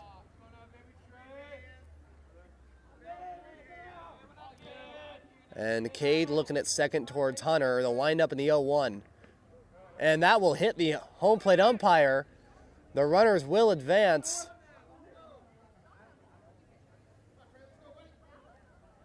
As it'll be considered a wild pitch. That one got past the hitter. It got past the catcher and will hit the home plate umpire. And due to the delayed reaction by the catcher, after hearing that the umpire got hit, Hunter Zalasko moved to third and Theron Perkins moved to second base. There'll be a timeout to see if the umpire is okay. He is fine. The count is even at 1-1. You could hear the impact all the way from here. I think it hit his chest protector.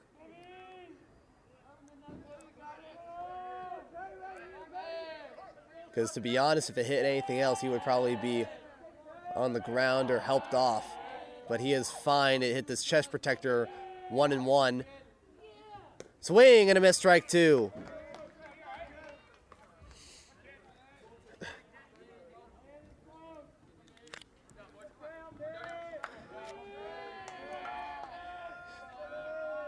Cade ahead of the count, 1 ball, 2 strikes.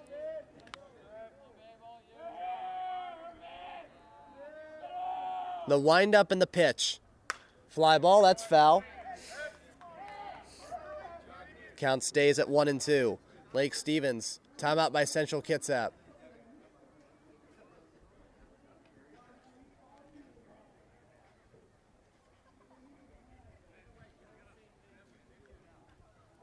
And the coach for Central Kitsap walking up to the mound, very vocal throughout that whole time. Apparently there is some miscommunication between the pitcher, Cade Coombe, and the catcher, Justin Valdoria.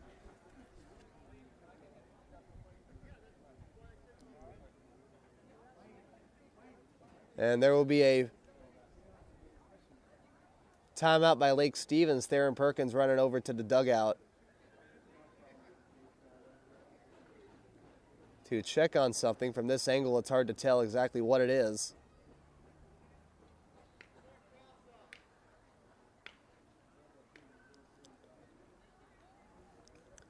And so again, the next game for the Lake Stevens Vikings, Monday, March 18th. They'll face off against the Edmonds Woodway Warriors.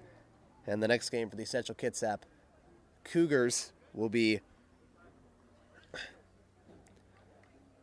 next week here at Kitsap County Fairgrounds against the Yelm Tornadoes. Another update from other Wesco 4A teams. Are currently a game going on between Ballard and Mount Vernon. That game just ended, and it ends in a 5-4 Ballard win. Mount Vernon, they go to 1-3 on the week. Count is still 1-2. Cade Coombe to Trey Long. Swing and a miss, strike 3. And Cade gets his first strikeout of the afternoon. And now go for the first out of the 6th inning. Here is Aaron Lampinen, who was 0 for 1. Well, they fly out to the second baseman, Malo Castro, and then got on base on an error by the third baseman at the time, Cade Coombe, who is now on the mound. As the third baseman now, once again, is Carson Weiler. First pitch, tries bunting for it. That is a ball inside.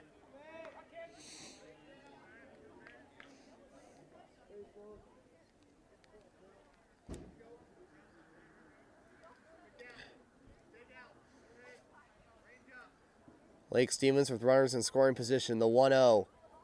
Strike one looking.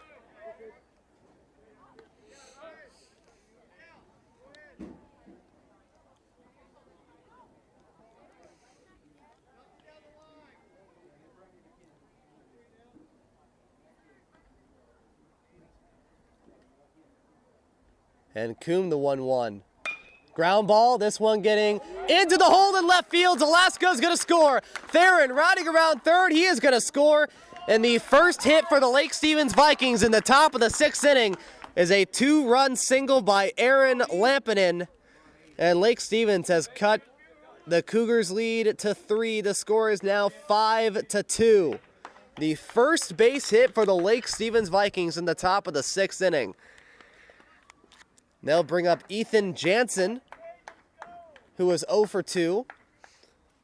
So that will be a run credited against Nate DeShriver and one towards Cade Coombe. Swing and a miss, strike one.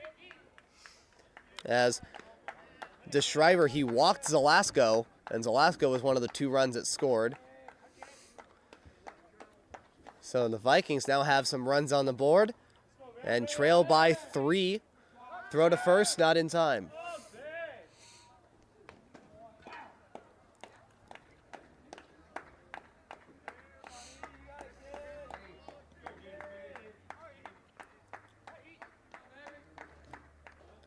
And Coombe the 0-1. Check swing, did he go? No, ball. And Lampinen will get to second base on a wild pitch. Count is even at 1-1, and the Vikings have another run in scoring position. Another runner in scoring position.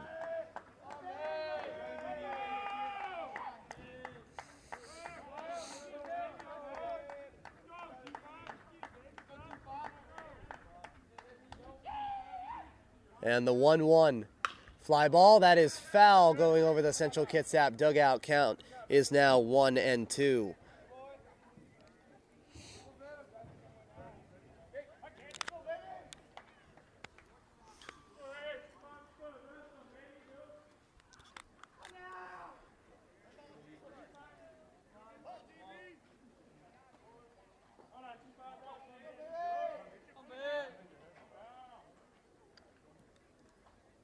And Coombe the 1-2. Upstairs, ball 2.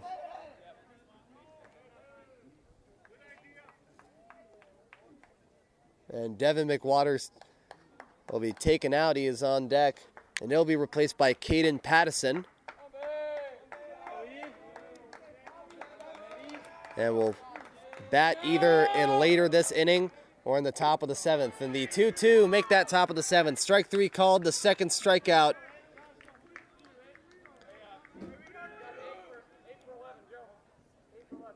For Coombe, my mistake, it is going to be right now. Pinch hitting for Devin McWaters is Caden Pattison, number 8. Is the first time this season that Pattison is not in the starting lineup. And Pattison will also play for Devin at right field starting in the 7th inning. And the first pitch by Cade. Low, ball 1. This one getting away from the catcher. Baldoria, who is not able to find it as the ball was right next to him for the next few seconds. First pitch is a ball 1. Lampinen will go to third. And now the Vikings have a run 90 feet away from getting on the board. 0-1 from Cade. Foul ball. Count is now 1-1.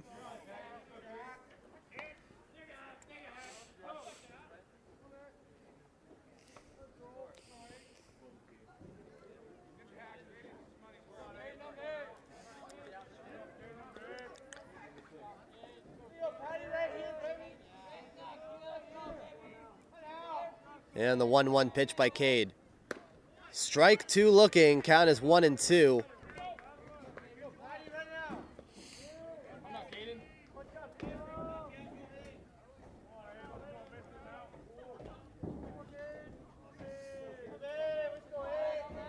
Cade now ahead of the count with a chance to finish off the inning. 1 ball and 2 strikes. Wind up in the throw. Inside, ball 2. Baldoria getting into position to throw to third, doesn't throw.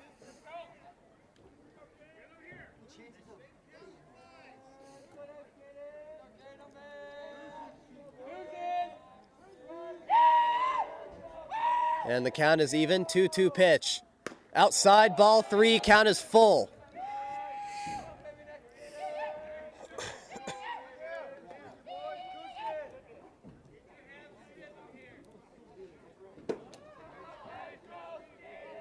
Count is now full, 2 outs in the top of the 6th. Cade Coombe, the windup and the throw. Foul ball. Goes over the Central Kitsap bleachers, and the at-bat is still alive. So again, the final score up north in Mount Vernon.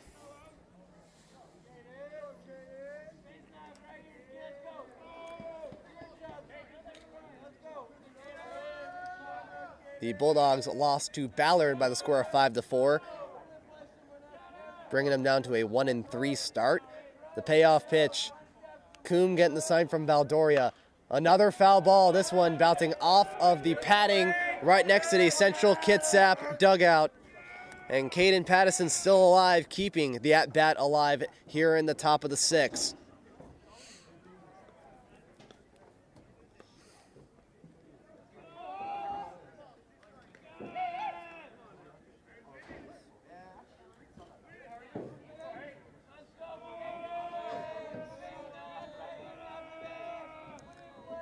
And Cade, 2-2. And a foul ball, that's a roller, and it lands on the other batter's box. From the left-handed hitter, Pattison, count is still full. Anticipation rising with each and every pitch. And at this rate, each and every foul ball, the junior varsity team just finishing up their game and is now filling up the stands along the Lake Stevens section of the field. Cade, the payoff. Strike 3 called. And that will end the top of the 6th inning. Cade Coombs strikes out the side, but the Vikings do get a couple runs on the board. 2 runs on 1 hit, no errors, and 1 runner left on. Lake Stevens cuts Central Kitsap's lead to 5-2. As the Vikings will bring in a new pitcher in the bottom of the 6th inning, number 15, Brett Kamrith, who is also making his first appearance on the mound and in a Vikings uniform. He will pitch in the bottom of the 6th. He'll face off against the 9, 1, and 2 hitters, John Corley, Jordan Kawahara, and Malo Castro.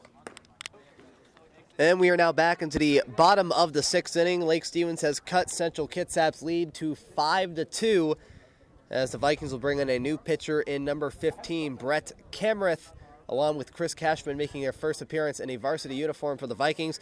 He'll face off against number 12, John Corley. To start off the 6th, the first pitch from the left-hander. And a 1-hopper to the catcher, Tommy Lindgren, for a ball 1. He'll face off against John Corley, Jordan Kawahara, and Malo Castro. Cashman, he threw 2 innings, throwing 29 pitches, allowing 2 runs and 2 hits, 1 of them earned, with no walks and 1 strikeout, and he hit a batter. 1-0, strike 1 looking. I was watching those people throwing the frisbee yesterday.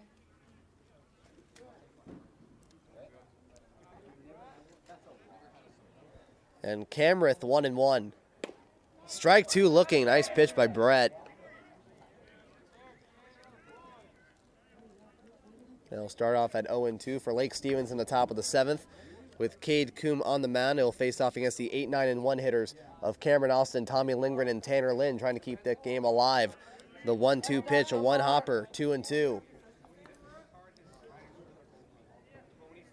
And the Vikings, they are no stranger to late game heroics. They just did something very similar to that yesterday when they were down. Not when they were down, when they were tied at 7. And they scored 3 runs in the bottom of the 6th inning to get a 10-7 lead and would win by that score. 2-2, 1-hopper, ball 3.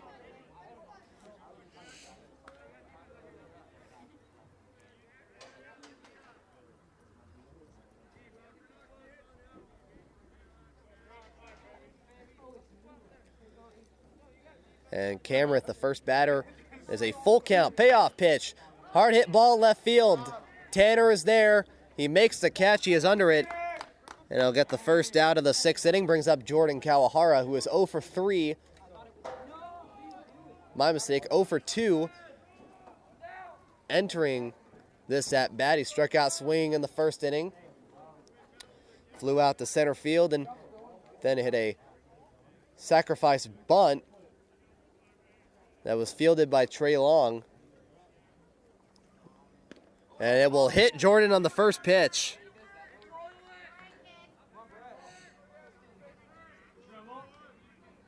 And so Caden Pattison will be at right field. And now Theron Perkins is back in the infield. He'll be playing second base. And Aaron Lampinen taking over Trey Long's spot at first base.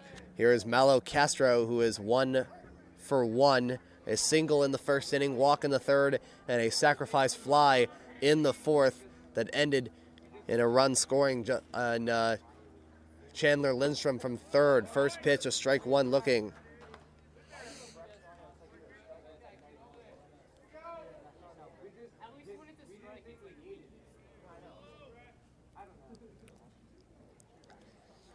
And Kamrith getting the sign from Tommy Lindgren. Runner throws it to Aaron, who throws it to second. No, it gets past the glove of Zalasko.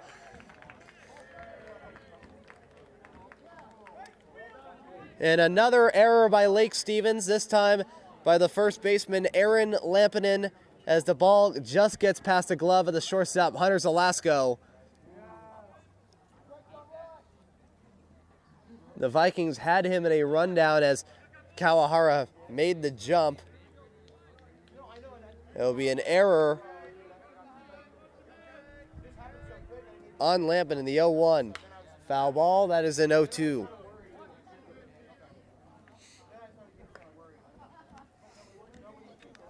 And a timeout by Lake Stevens. Tommy Lindgren going to Camrith. And that would be the third error. No, my mistake. The fourth error by Lake Stevens in this game. Two of them were the result of an at-bat. Two of them were in the base paths.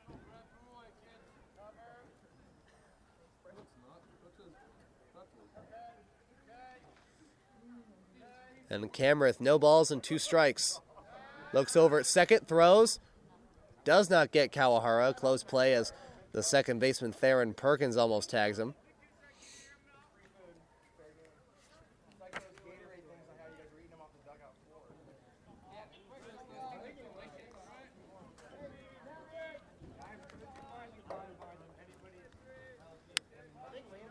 Count stays at no balls and 2 strikes.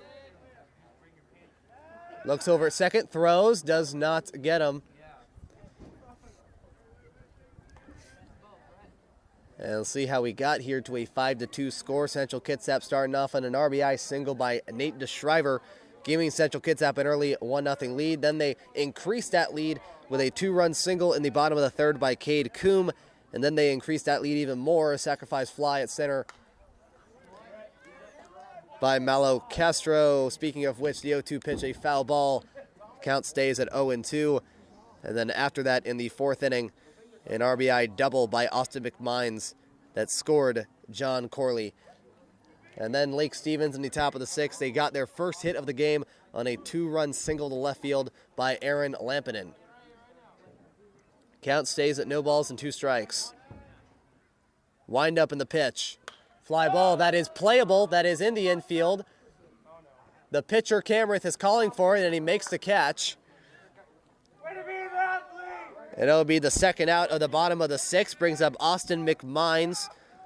So far as the player of the game for Central Kitsap, got on base on an error by Trey in the first inning, and later scored. In the third inning, he got a base hit and scored on that 2-run single by Coombe, and then in the fourth inning, got an RBI double in the fourth inning. Has a chance to knock in another run here. Brett, throw to second, offline, goes into the outfield, and Kawahara stays at second base. And is shaking off the dirt off of his helmet, as he wasn't even looking at where the ball was.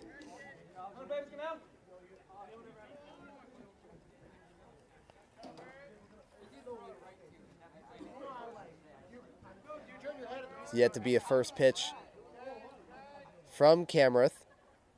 Now here it is, the first pitch, strike one looking. Timeout by Lake Stevens. Lindgren going to talk to Camrith after the strike. So Lake Stevens after non-conference play, playing on Monday against Edmonds Woodway, Tuesday at Bellevue, and then Thursday they'll be playing at home for the first time since yesterday, since Friday, March 15th against Mount Lake Terrace. They'll be playing on Thursday, March 21st at home against the Meadowdale Mavericks for their final non-conference game of the year. Pending if there are any rainouts or anything like that, because that's what happened last year. As these two teams were supposed to play each other, but due to bad weather, they did not. And it was the first time in a long time that they didn't. Runner goes, 0-1. Ball, throw to third. Is it in time? No, it is not. A stolen base by Jordan Kawahara. He is now at third. Count is now even at 1-1 with 2 outs.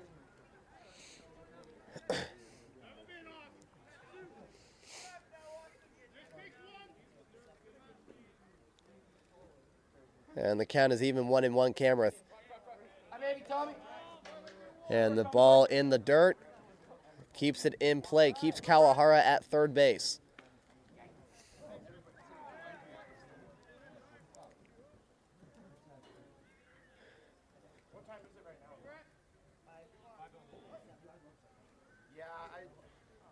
Count is even at 1-1. Wind up in the first pair. The pitch, strike two looking. Nice pitch by Brett. Count is now even at 2 balls and 2 strikes.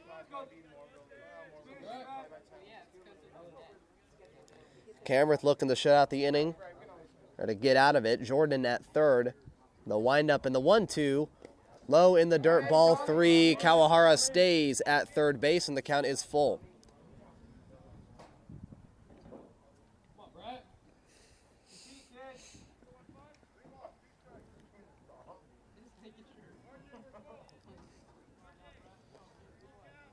And a full count, 3-2. Fly ball, foul.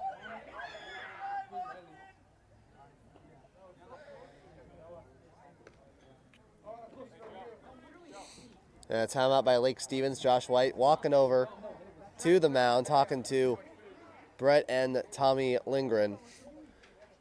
So currently these two teams playing at the Kitsap County Fairgrounds and Event Center, the Lobes Field at Kitsap County Fairgrounds and Event Center. There's a lot of other buildings in the surrounding area. You have a number of other fields as well. There's a baseball field that the JV team just finished playing on against Central Kitsap's JV team. There was 2 softball fields that were just used and were across from us, as well as this baseball field that was used before these two teams started playing. It was between Olympic and Cedro Woolley. Cedro Woolley being the road team. Feel so bad for them. They are closer to us than they are to Central Kitsap. They are another ferry trip up here. And the payoff pitch. And a ball 4. And Central Kitsap has runners on the corners for Carson Weiler, who is 0 for 2. And Cedar Woolley ended up winning that game over Olympic by the score of 13-2, including 4 runs in the top of the 7th. And ironically enough, there was also a softball game going on that was also between Olympic and Cedro Woolley's softball teams for the first not in time. And they also did the same thing as we did, which is have our JV teams play against each other on the field across from us, which is where Olympic College is playing. First pitch, strike 1 looking. Olympic Community College also plays here. In addition to baseball, there's also a number of other buildings here. There's a football field if you look past the third base line in left field. That's where a number of high school football teams play. Across the parking lot in left field, there's also a couple of other buildings as well. Runner goes 0-1, checks swing, and he's saying that he went 0-2, and it'll be a stolen base for McMines as Central Kitsap has a runner on second and third. And the building across from left field, they were hosting an event earlier. It was a home and garden show. There was a bunch of food trucks there. They were decked out. Saw it on the bus ride there. There were like about 3 or 4 food trucks, and they all looked very delicious, and they all were just definitely worth it to go to. But unfortunately, the team did not go to it. I'm pretty sure the food trucks are gone at this point, but there was a home and garden show. We heard the announcements from over here at the field. The 0-2, fly ball. This one going into short right center. It will fall. 1 run's going to score. McMines is going to score. It will be a 2-run single by Carson Weiler. And Central Kitsap running away with this one, now taking a 7-2 lead. Here in the bottom of the 6th, here is Nate DeShriver, who is 1 for 3. Go, Brad.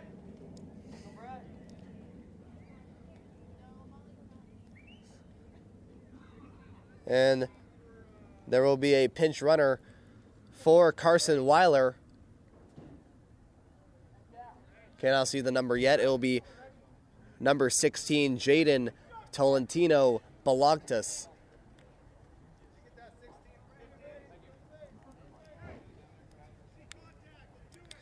As he will pinch run for Carson Weiler. As Brett Camrith gets a sign from Tommy Lindgren. First pitch, throws to first, not in time, to the first baseman, Aaron Lampinen.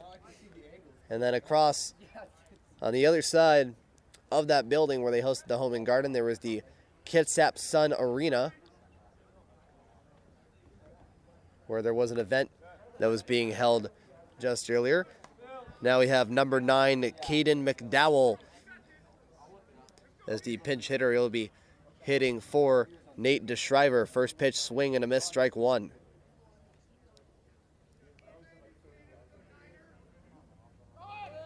And the next pitch, a ball 1, runner goes, and Balagtas has a stolen base.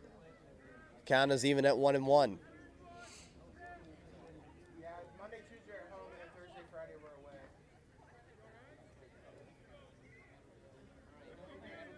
Friday goes to Archbishop on Friday. And Camrith, the 1-1, strike 2 looking. Evan, if I need you to pitch this week, can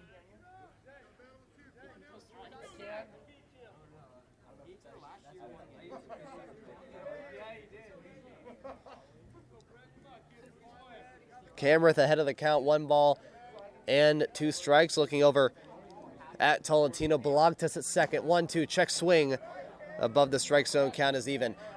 And when the bus rolled in the Kitsap Fairgrounds and the arena, the entire parking lot was full. And it was unclear exactly what was happening. It was unclear like what was going on that would draw such a crowd. Payoff pitch. And it's low, ball 3, another full count.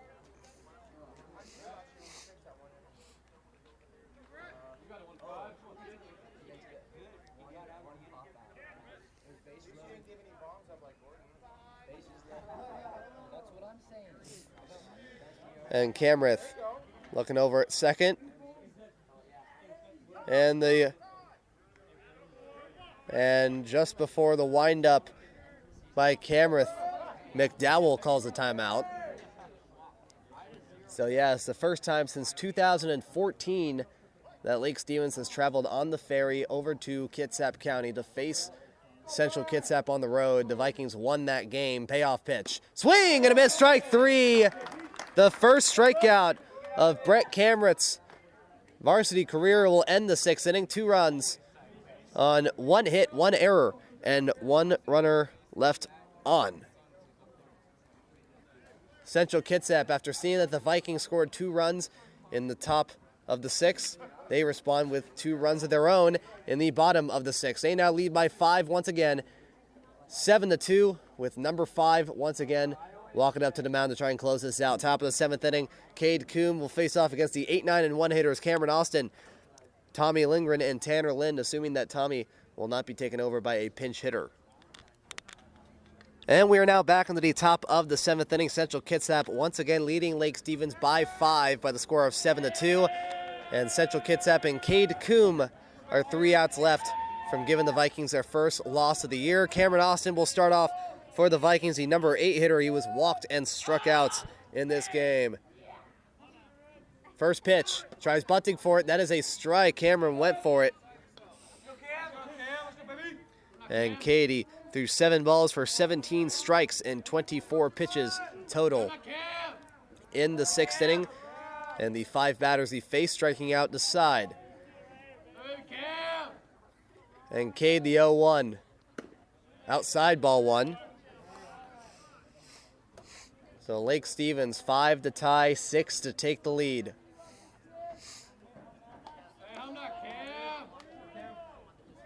And Cade the 1-1. In the dirt, ball 2.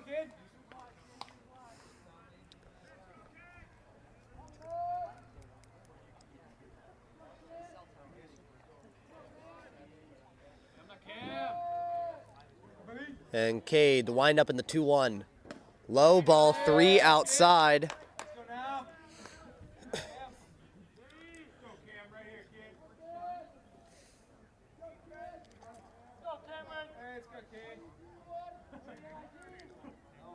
Count is now 3-1 for the first batter of the top of the 7th. And the 3-1 pitch, Cade, the windup. Low, ball 4. Lake Stevens will start off with a leadoff walk. Cameron walked for the 2nd time this afternoon, and they'll bring up Tommy Lindgren, who is back up to the plate. He flied out to the right fielder, Austin McMines, in the third inning.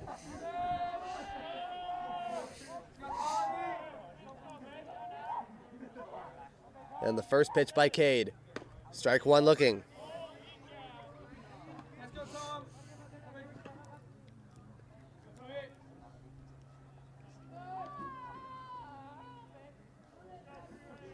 Throw to first, not in time to try and get Cameron. Same situation happened back in the third inning, which ended in Nate DeShriver throwing the ball past the first baseman Carson Weiler, and Cameron ended up going to second because of that. Runner goes 0-1. The throw to second base is not in time as the ball rolls into right center field. It'll be a stolen base for Cameron Austin, as the count is now even at 1-1. That will be Cameron Austin's first stolen base of the year, and the first stolen base by the Vikings this afternoon. Now Owen Davies walking up to the Central Kitsap bullpen. Count is even at 1-1. The pitch. Line drive ball, this one going to the shortstop. The throw to third, no throw. Throw to first in time, there for the first out. Then the shortstop, Jordan Kawahara, looks over at third and sees that he is not able to throw to third as Cameron gets there safely. Then throws to first to get Tommy out at first base. This is for the first out. Here is Tanner Lind for the fourth time around. He is 0 for 3. He struck out, grounded out, and hit into a fielder's choice. And Cade, the first pitch, strike one looking. And it's the first time against Cade.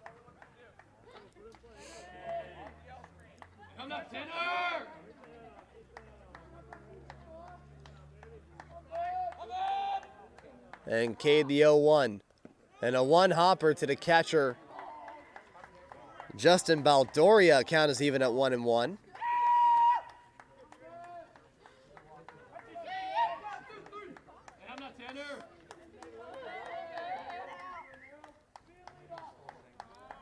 Cameron at third.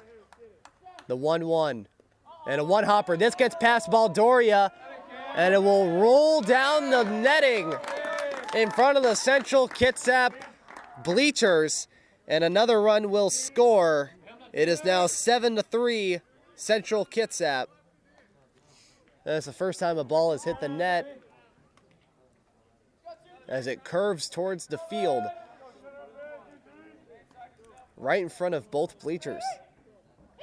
So this count is now 2-1, bases are empty. Tanner trying to bunt for it, but the ball goes outside, ball 3.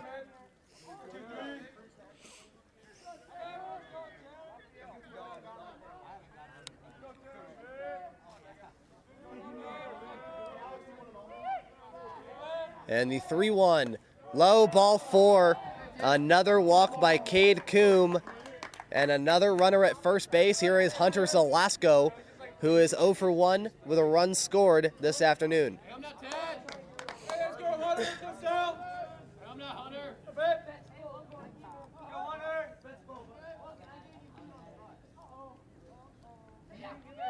And Cade, the first pitch, tries bunting for it as a strike.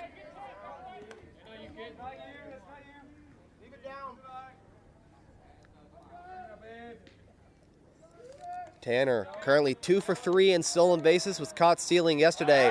Throw to first, not in time to McDowell.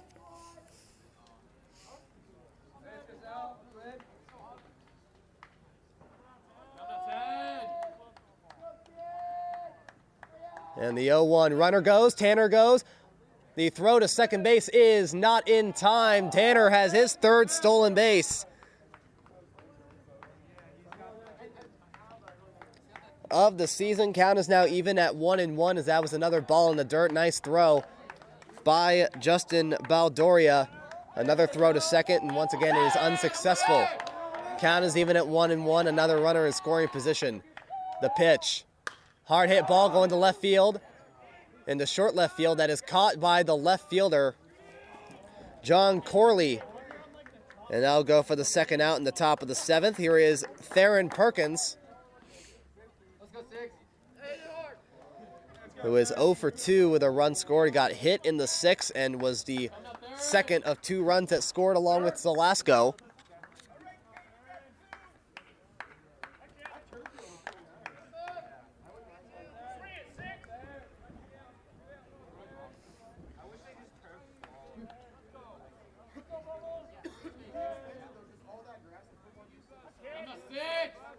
And Cade the first pitch. Strike one looking.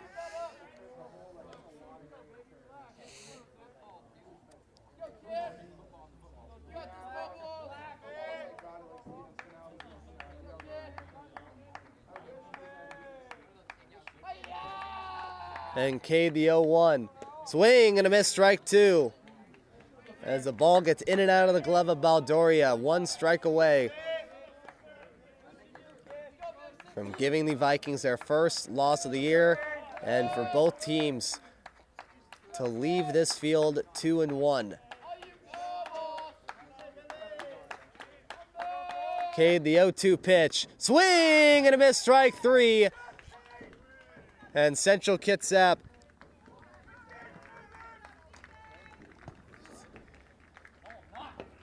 gets away with the win. The Central Kitsap outfield pulling some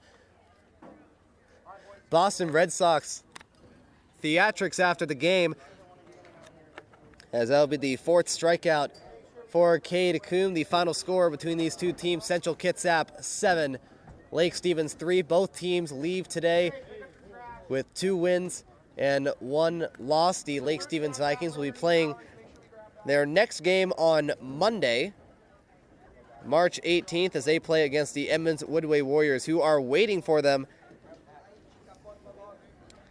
with a 1 win and 1 loss record, while the Central Kitsap Cougars will play their next game here at the Kitsap County Fairgrounds on Tuesday, March 19th, in their first conference game against the Yelm Tornadoes. The winning pitcher is Nate DeShriver with a 5+ inning, no-hit performance that included 7 strikeouts and an earned run. The losing pitcher is Theron Perkins. He is 0-1. Again, the final score: the Central Kitsap Cougars 7 and the Lake Stevens Vikings 3. From Kitsap County Fairgrounds and Event Center, 5:29 p.m. My name is Payne Patchett. You have been listening to Lake Stevens Vikings Varsity Baseball.